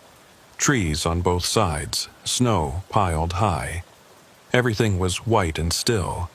I cranked up the heater. My fingers were cold. The cab never got truly warm this time of year, just less cold. Around 8, I saw another truck ahead. Moving slow, I caught up and prepared to pass. Flatbed, loaded with timber. Same as the one I'd passed earlier, but this one was heading south like me, not north. I pulled into the passing lane and accelerated. As I came alongside, I glanced at the truck. British Columbia plate. Number KLM 847. I blinked. That couldn't be right. I'd passed that truck 2 hours ago, going the opposite direction. There was no way it could be ahead of me now. No side roads, no places to turn around. The highway was one straight line. I pulled ahead and checked my mirror. Got a clear look at the plate. KLM 847. No mistake. Same truck, same load, same everything. My chest tightened. This didn't make sense. I grabbed my CB mic. Flatbed with BC plate KLM 847. You copy? Static. No response. I tried again. This is Thane on the Alaska Highway. Flatbed heading south. You reading me? Nothing. Just static. I set the mic down. Maybe his CB was off. Or broken. Happened all the time. I kept driving, put some distance between us. Checked my mirror every few minutes. The truck stayed behind me, keeping pace, not getting closer, not falling back, just there. Around 9, I stopped at a rest area. Small pullout with a few parking spots. I needed to check my load, make sure the straps were tight. The cold made them contract. You had to check regularly or you'd lose your cargo. I climbed down and walked around the trailer. Everything looked good. Straps were tight. Cargo was secure. I was about to get back in when I saw the flatbed pull into the rest area. It parked at the far end, maybe 100 feet away. The driver didn't get out, just sat in the cab. I couldn't see him clearly through the windshield. Just a shape, dark against the light. I walked over, wanted to talk. Ask how he'd gotten ahead of me, ask if we'd met before. But as I got closer, something felt wrong. The truck looked old. The paint was faded. Rust spots along the doors. And the tires. They were worn down, nearly bald. I stopped about 20 feet away. Hey, you all right? No response. The driver didn't move, just sat there. Your CB working? I tried calling earlier. Nothing. I took a few more steps. Close enough now to see the license plate clearly. KLM 847, British Columbia. But something was off. The plate looked old. The numbers were faded, like it had been exposed to weather for years. I looked at the trailer. The timber was covered in snow, thick snow, like it had been sitting for days. But that didn't make sense. I'd seen this truck moving both times. It was driving, active. I walked to the driver's door, knocked. You need help? The door opened, not all the way, just a crack, and a smell rolled out. Damp, musty, like mold or rot. I stepped back. You all right in there? A voice answered, low, rough. Keep moving. What? Don't stop, keep moving. I don't understand. Are you... The door slammed shut. The engine started. The truck pulled out of the rest area and back onto the highway. I watched it go. The taillights glowed red in the morning light. Then it was gone. Around a curve, out of sight. I stood there for a long moment. My heart was pounding. My mind racing. What the hell was that? Who was that, and how had that truck gotten ahead of me? I walked back to my rig, climbed in, locked the doors, sat there trying to think. This didn't make sense. None of it made sense. I pulled out my phone, checked for signal. 1 bar, weak, but enough. I pulled up a search engine, typed in KLM 847 British Columbia license plate. The results loaded slowly. Then I saw it. A news article from 8 years ago. The headline read, Fatal Crash on Alaska Highway Claims Driver's Life. I clicked the article, read it. My blood went cold. The crash had happened in March 2016. A flatbed hauling timber had gone off the road during a storm. The driver lost control on a curve. The truck went down an embankment. The driver was killed. His name was Virgil Penrose, age 46. The license plate of the truck was listed in the accident report, KLM 847. I stared at the screen. That truck crashed 8 years ago. The driver died. But I'd just seen it, twice, and the driver had spoken to me, told me to keep moving. I set the phone down. My hands were shaking. I started the engine, pulled back onto the highway. I needed to get to Watson Lake, needed to be around people, needed to feel normal again. But nothing felt normal. The road stretched ahead, empty, white. And somewhere out there, that truck was still driving, still hauling timber, still moving forward, even though it shouldn't exist. I drove for another 2 hours without seeing the flatbed. The road wound through the mountains, up and down, curves and straights. I kept checking my mirrors, kept watching for that BC plate. But nothing, just empty road. Around 11, I came to a small settlement. Just a gas station and a few buildings. I needed fuel anyway, so I pulled in. The place looked old, but operational. One pump, a small store, a sign that said, "Birdie's Stop." I filled the tank and went inside. An older woman stood behind the counter, maybe 70, white hair, kind face. She looked up and smiled. "Morning," she said. "Morning," I replied. "Cold one." "Always is this time of year. You heading south?" "Yeah, Watson Lake." She nodded. "Long drive. You want coffee?" "Please." She poured me a cup from a pot on a hot plate. I paid for the fuel and the coffee, stood at the counter warming my hands around the cup. "You run this place alone?" I asked. "Most days. My son helps sometimes, but he's down south right now. Just me and the road." "What's your name?" "Birdie. Birdie Lufkin. Been running this station for 40 years. "That's a long time." "Yeah, seen a lot of drivers come through, a lot of changes. But the road stays the same. Always has. Always will." I took a sip of coffee. It was strong, good. "You ever see anything strange out here?" She looked at me. "Strange how?" "Trucks that shouldn't be on the road. Things that don't make sense." Her expression changed. The smile faded. "You saw something?" "Maybe. I don't know. A flatbed. Same truck I passed hours apart. Different directions. And the license plate. KLM 847. I looked it up. That truck crashed 8 years ago." She set down the rag she'd been using to wipe the counter. "Where did you see it?" "First time was around 6 this morning. Heading north. I was heading south. We passed each other. Then 2 hours later, it was ahead of me. Going the same direction. Same plate. Same load." "Did you talk to the driver?" "Tried to. At a rest area. He told me to keep moving. Then he drove off." She nodded slowly. "That's Virgil." "You know him?" "Knew him. He used to stop here all the time. Good man. Quiet. Polite. Always hauled timber from the mills to the camps. Same route, same load. Then one night in March, he didn't show up. They found his truck 2 days later, down an embankment. He was still in the cab. Frozen.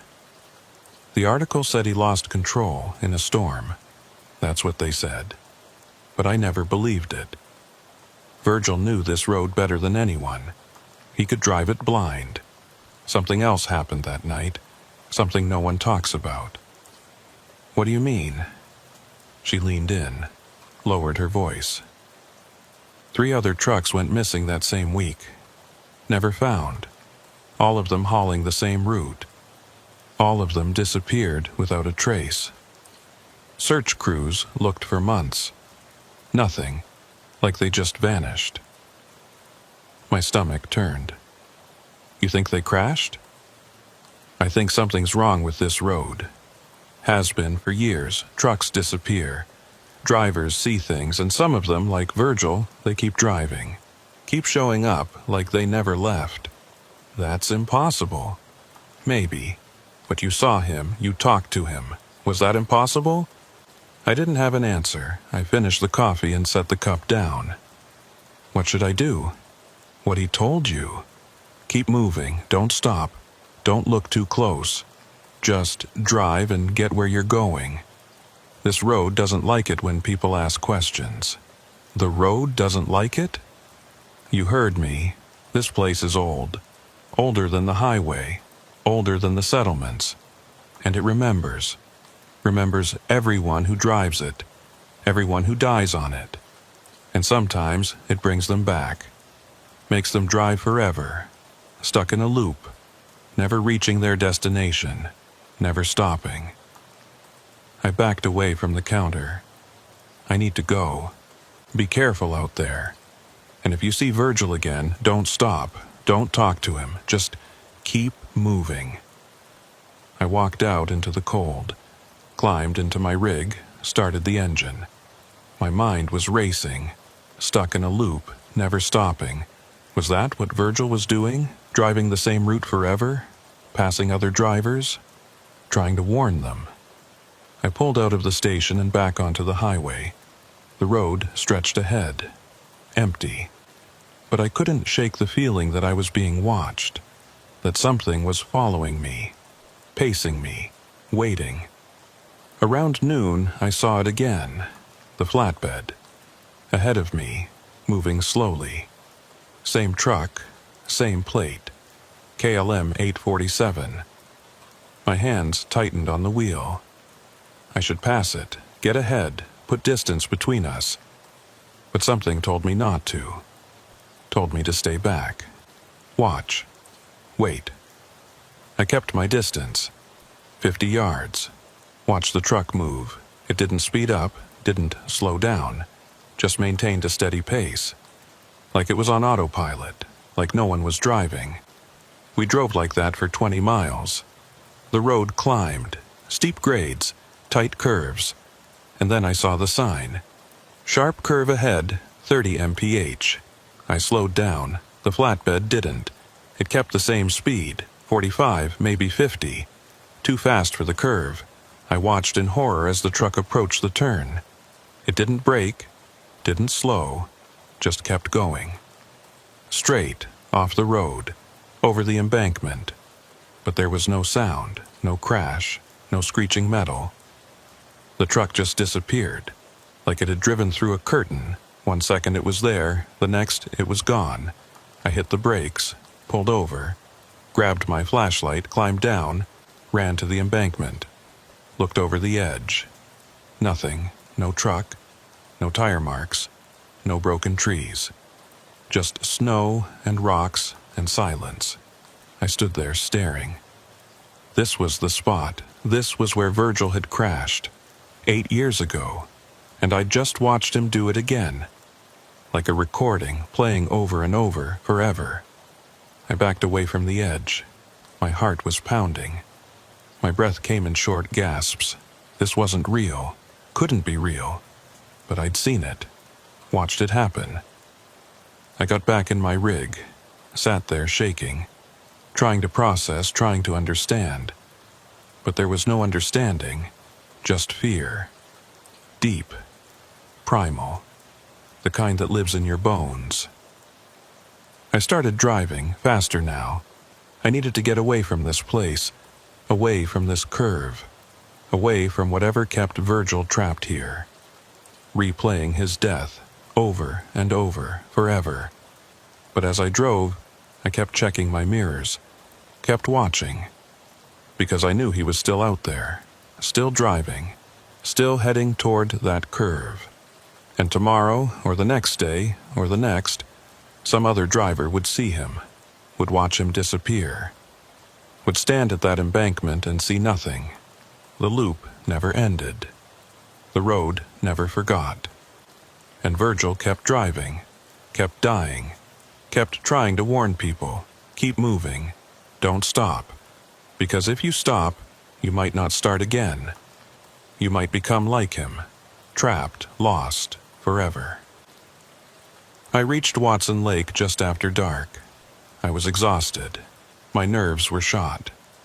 I delivered my load, signed the paperwork, found a motel, checked in, lay down on the bed and stared at the ceiling.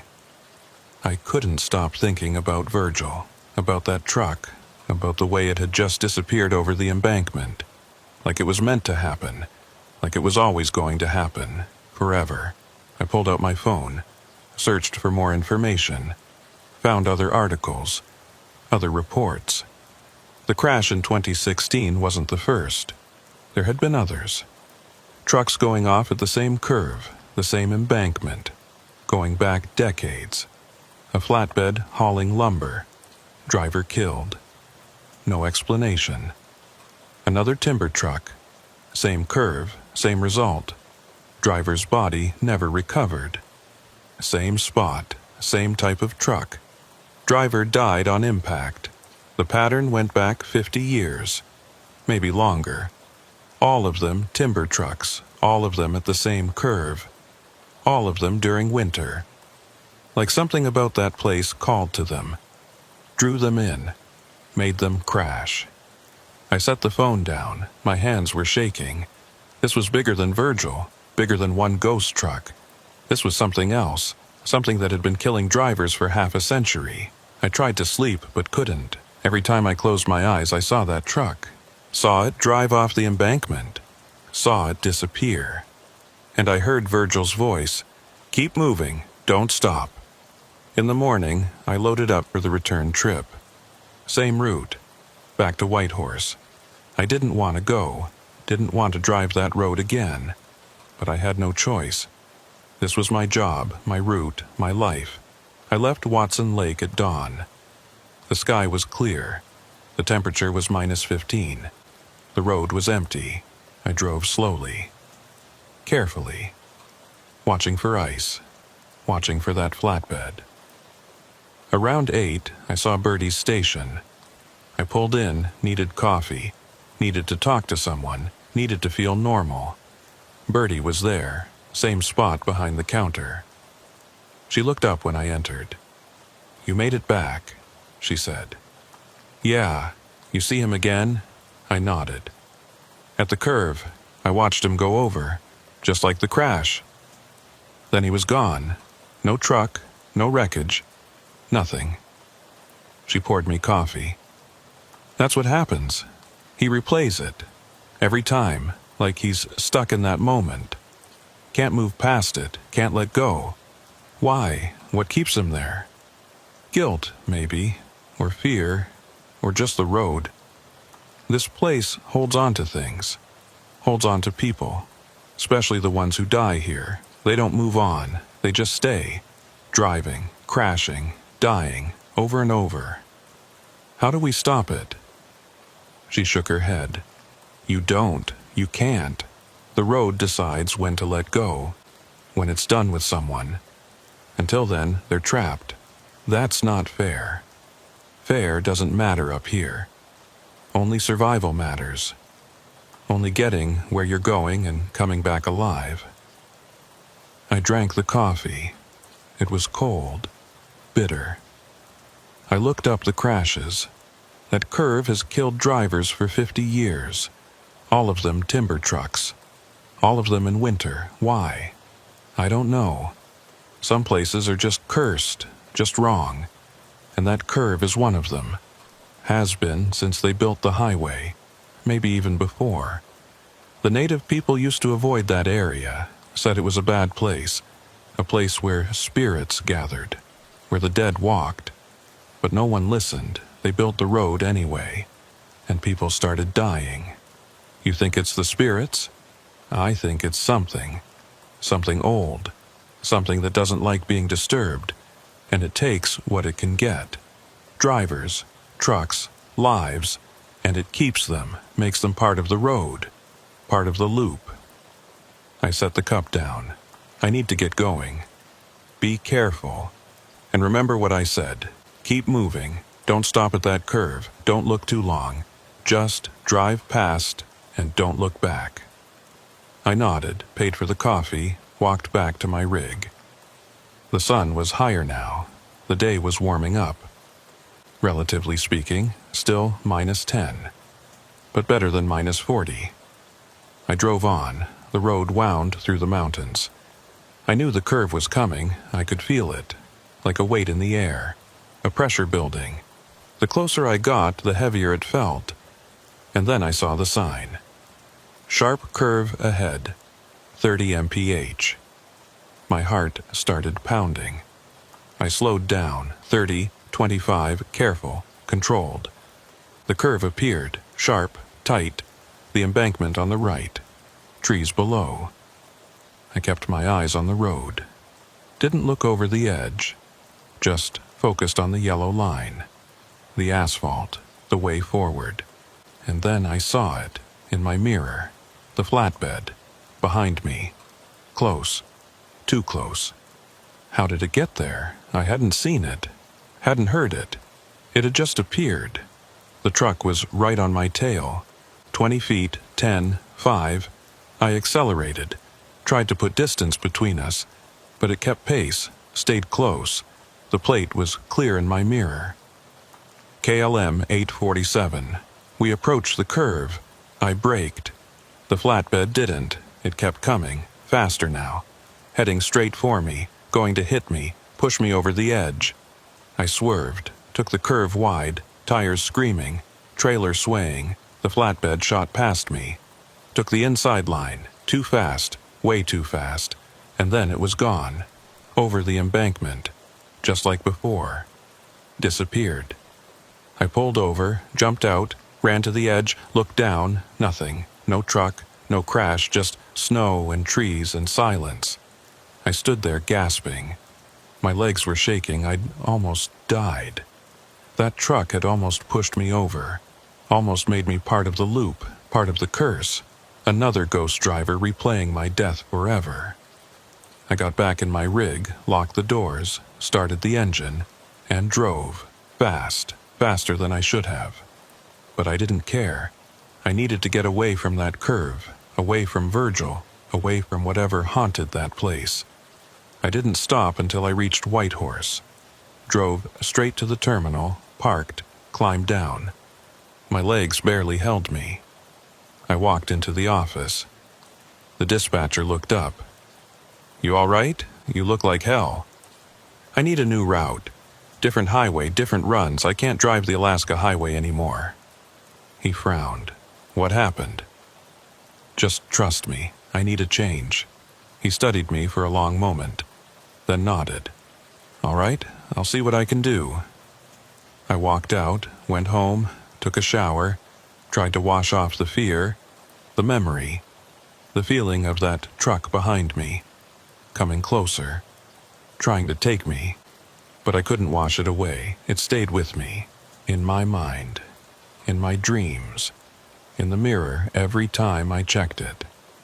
I'd see that plate, KLM 847, and I'd remember the loop, the curse, the road that never lets go. I didn't drive the Alaska Highway for 6 months. Took southern routes, shorter hauls, less money but safer. I told myself I was just being cautious, taking a break. But I knew the truth. I was scared, terrified, of that road, of that curve, of Virgil. But eventually, work dried up. The southern routes weren't enough. I needed the long hauls, the northern runs, the Alaska Highway. My dispatcher called in September. "I've got a load for you, Whitehorse to Watson Lake, good money. You interested?" I wanted to say no, wanted to tell him to give it to someone else. But I needed the work, needed the money, so I said yes. I left Whitehorse on a clear morning, early autumn. The temperature was mild, just below freezing. The leaves were turning, yellow and gold against the dark evergreens. Beautiful, almost peaceful. I drove carefully, watched the road, watched my mirrors. The first 100 miles were fine, normal. I passed a few trucks, saw some wildlife. Everything was as it should be. But as I approached the curve, I felt it. That same pressure, that same weight. Like the air was thicker, heavier. I slowed down, checked my mirrors. Nothing behind me, nothing ahead. Just empty road.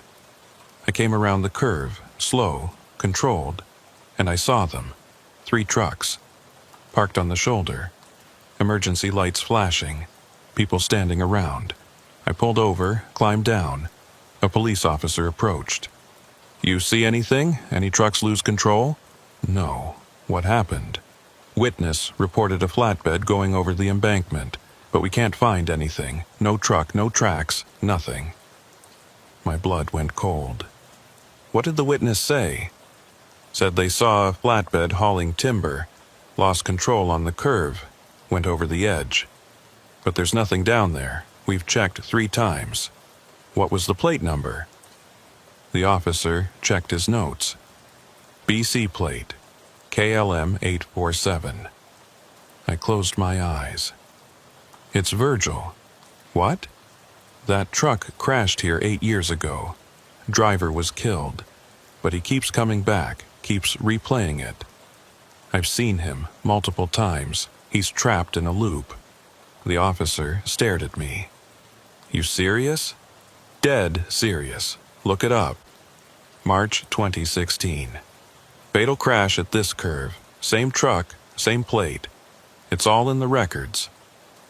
He pulled out his phone. Searched. His expression changed.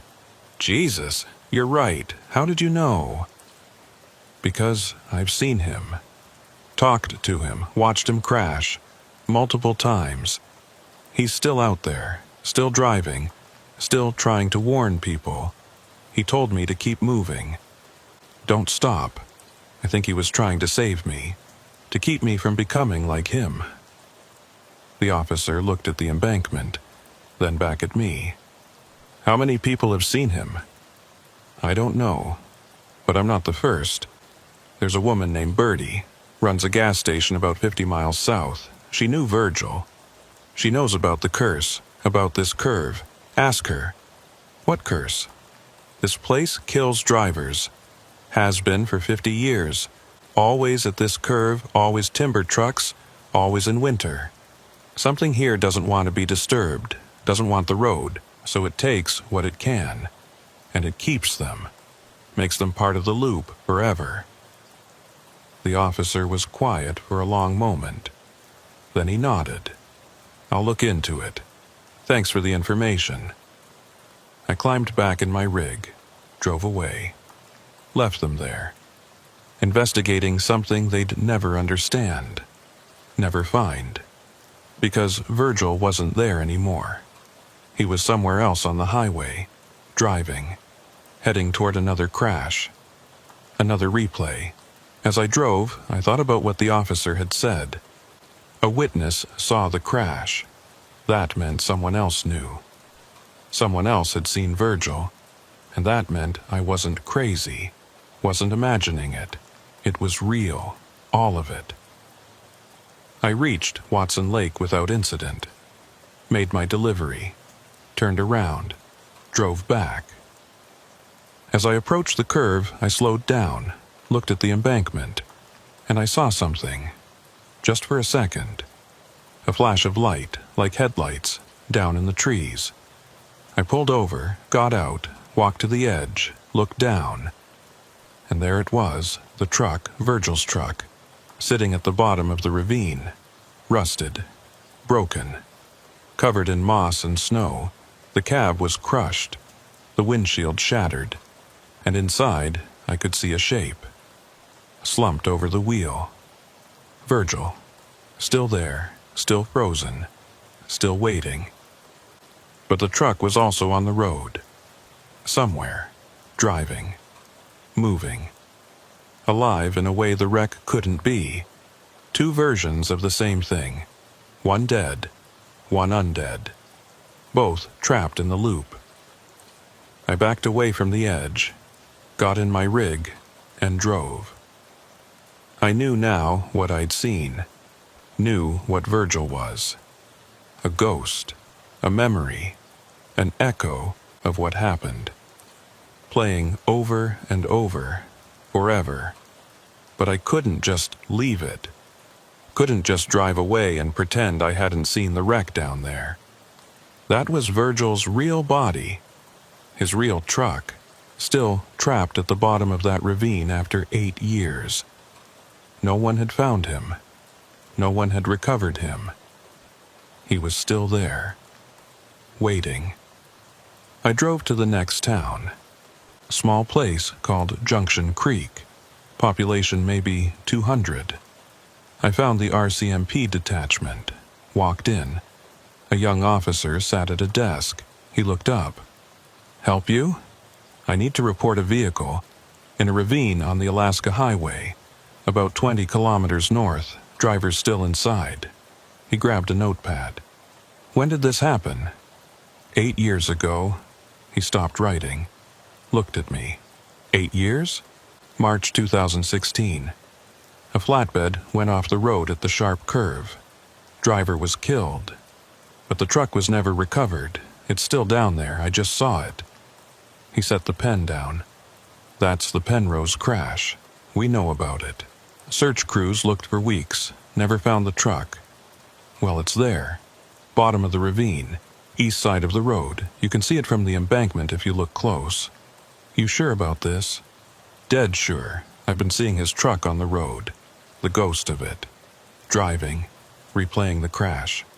And I finally looked down there, really looked. And there it is, the real wreck. Still there, still waiting." The officer studied me for a long moment. "You been drinking?" "No, I'm completely sober. I'm telling you what I saw. Check it out. Bring a crew. You'll find it." He made a note. "All right, I'll pass it along. What's your name?" "Thane Corrigan. I'm a driver. Been hauling freight for 23 years. I know what I saw." "We'll check it out. Thanks for reporting it." I left, got back in my rig. Drove to Birdie's station. I needed to talk to her, needed to tell her what I'd found. She was there, same spot behind the counter. She looked up when I entered, smiled. Then the smile faded. "You look troubled," she said. "I found him, Virgil, the real truck. It's still down there in the ravine." She set down the cup she was holding. "You saw the wreck?" "Yeah, from the embankment. It's been there the whole time, covered in moss and snow. But it's there, and he's still inside. I reported it to the RCMP. They're going to check it out." She nodded slowly. "That's good. He deserves to be found, to be laid to rest properly. Why didn't anyone find it before? They searched for weeks. Sometimes the road hides things, keeps them for itself, until it's ready to let go. Maybe now it's ready. Maybe Virgil's ready." "You think finding the body will stop it? Stop the loop?" "I don't know, maybe. Or maybe it'll just give him peace, let him rest. Either way, it's the right thing to do." I ordered coffee, sat at the counter. "Tell me about him, about Virgil. What was he like?" She poured herself a cup and sat down. "He was a good man, quiet, thoughtful. He'd been driving for 30 years. Started young like you, never married, never settled down. The road was his life, his home. He used to say he couldn't imagine doing anything else." "Did he have family?" "A daughter, from a relationship years ago. He wasn't close to her, regretted that. Talked about it sometimes. Said he'd spent too much time on the road, not enough time being a father. He wanted to fix it, wanted to reach out, but he never got the chance." "What's her name?" Calla Penrose. Last I heard she was living in Prince George, working as a teacher. But that was years ago. She might have moved." I finished my coffee. "I should try to find her, let her know we found him." "That's kind of you. But be careful. She might not want to hear it, might have moved on. 8 years is a long time. She deserves to know, deserves closure." Birdie nodded. "You're right, she does." I left the station, drove south to Prince George. It took me 2 days. When I arrived, I searched for Calla Penrose, found her listed in the local directory. I called. A woman answered. "Hello? Is this Calla Penrose?" "Yes. Who's calling?" "My name is Thane Corrigan. I'm a truck driver. I knew your father, Virgil." Silence. Then her voice, quieter now. My father's dead. I know. I'm sorry. But I found him, his truck. It's still in the ravine where he crashed. I reported it. The police are going to recover him. Another long silence. How did you find it? They looked for months. I've been seeing him, on the road, driving, his ghost. It sounds crazy, but it's true. And it led me to look. To really look, and I found the wreck. You've been seeing him? Yes, multiple times. His truck, same plate, same load, driving the same route, replaying the crash. I think he's been trying to be found, trying to come home. Her voice broke. He never came home. I waited. Kept hoping maybe they were wrong. Maybe he was alive somewhere, but he never came back. I'm sorry. Why are you calling me? Why now? Because you deserve to know. Your father's going to be found, going to be brought home. And I thought you should hear it from someone who understood. Someone who knew what he was going through out there.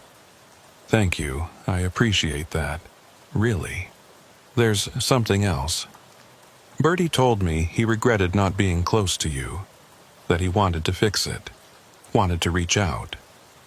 She was quiet for a moment. He sent me a letter, a month before he died. Said he was going to retire. Come down and visit, get to know me, be a real father for once. I wrote back, told him I'd like that. But before he got my letter, he was gone. My chest tightened. I'm sorry. Me too. For a long time I was angry. Angry that he waited so long. Angry that he never tried harder. But I've let that go, or tried to, and now knowing they'll find him, that I can finally say goodbye properly, it helps. It really does. I'm glad. Will you be there, when they recover him? If you want me to be. I do. I'd like to meet you, to thank you in person. I'll be there. We exchanged information. She gave me her number, I gave her mine, and we agreed to meet when the recovery happened. 3 weeks later, I got the call. The RCMP had reached the wreck. They'd brought in a helicopter, a recovery team, and they'd found Virgil, still in the cab, frozen, preserved by the cold. They were bringing him up. I drove to the site. Calla was there. She was maybe 40. Dark hair. Virgil's eyes. She stood with the police, watching the recovery operation. I walked over. She saw me and smiled. Sad, but genuine. You must be Thane. Yeah, you're Calla. Thank you for this. For finding him, for calling me. It was the right thing to do. We stood together, watching the helicopter work. The winch slowly pulling the wreck up the embankment. It took hours. The truck was heavy, rusted, falling apart. But they got it, piece by piece. And finally, they brought up the cab. Virgil was still inside. A tarp covered him. Out of respect. The coroner was there, taking notes, making arrangements. Calla walked over, spoke to him quietly. Then she came back. They're going to take him to Prince George. I can claim the body, have a proper funeral. That's good. Will you come?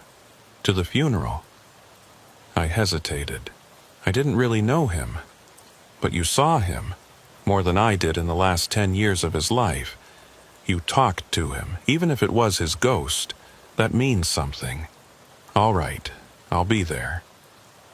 The funeral was small. 12 people. Old friends from the road.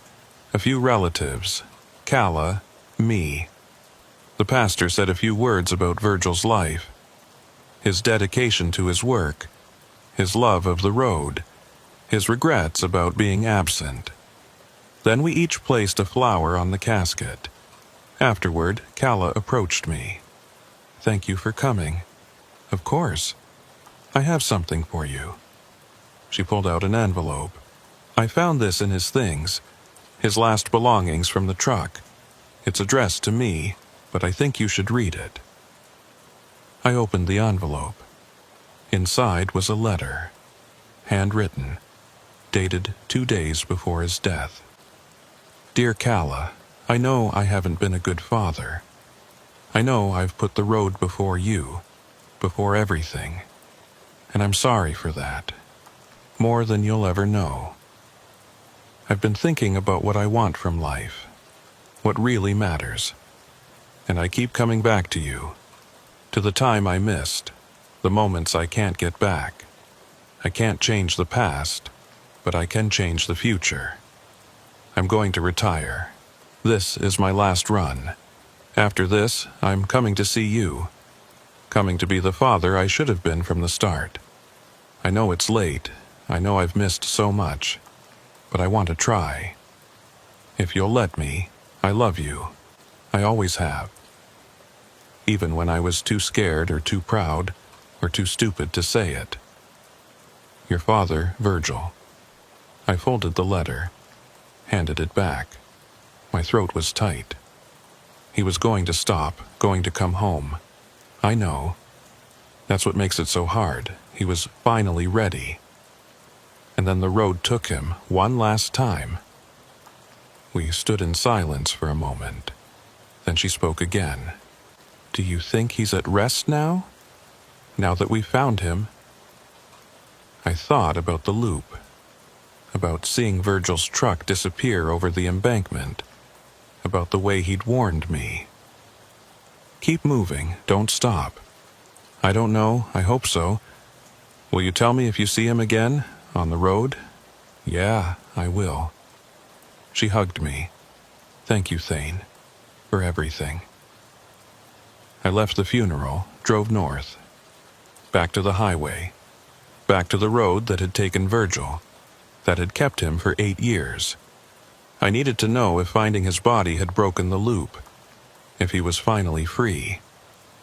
I drove that route 6 times over the next 2 months, watched for his truck, watched for that plate.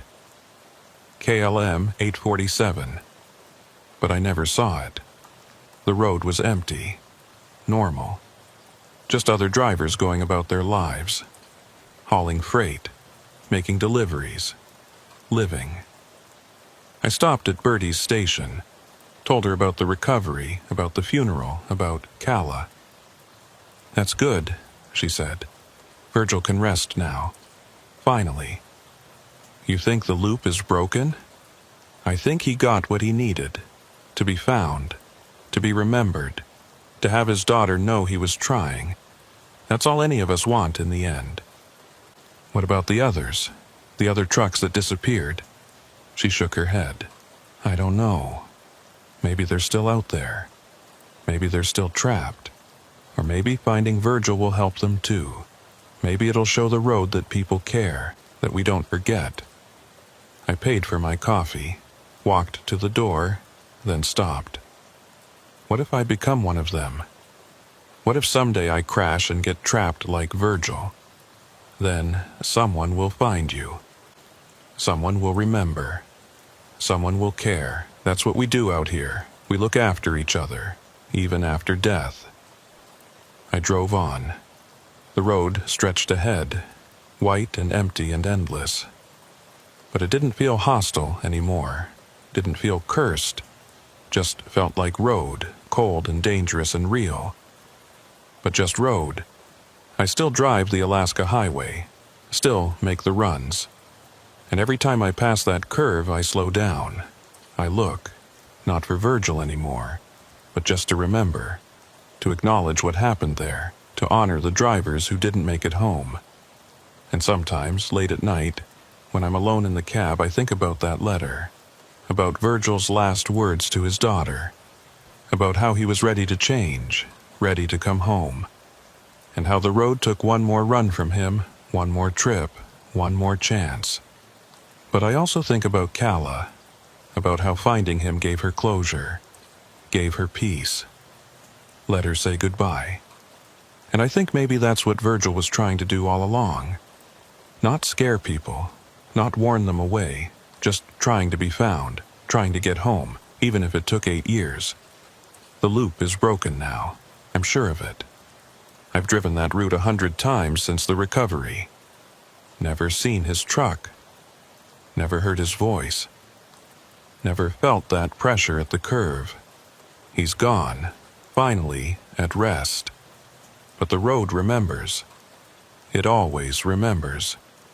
Every driver who's crossed it. Every life it's taken, every ghost it's made. And sometimes, on cold winter nights when the wind is howling and the snow is blowing, I think I can hear them. All of them, the voices of the lost. Calling out, trying to be found, trying to be remembered. And I listen. I always listen. Because that's what we do out here. We look after each other. We remember. We care. Even when the road tries to make us forget. Even when the cold tries to erase us. Even when the loop tries to trap us forever. We remember. And that's how we survive. Not by forgetting. Not by ignoring.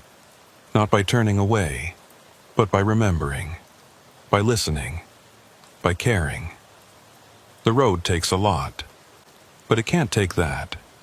It can't take our humanity, our compassion, our willingness to stop and help, to search and find, to remember and honor. That's what keeps us human. That's what keeps us alive. That's what breaks the loop. So I keep driving, keep watching, keep listening. And when I see a driver in trouble, I stop. When I hear a call for help, I respond. When I find someone lost, I help them home. Because that's what Virgil would have wanted. That's what Calla needed. That's what the road can't take from us. Our choice to care. Our choice to remember. Our choice to keep moving forward while never forgetting what's behind. The road is long. The cold is deep. The darkness is endless. But we're not alone. We never are. The voices are there. The memories remain. The loops can be broken. We just have to listen, to remember, to care, and to keep driving. Always keep driving. Because the moment we stop, the moment we give up, the moment we forget, that's when the road wins. That's when we become the loop. That's when we become the ghosts. And I'm not ready for that, not yet, maybe not ever. So I drive, I remember, I care, and I hope that when my time comes, when my final run is over, someone will do the same for me. Someone will listen, someone will search, someone will find me, someone will remember. And maybe, just maybe, that'll be enough. To break the loop, to find peace, to finally come home.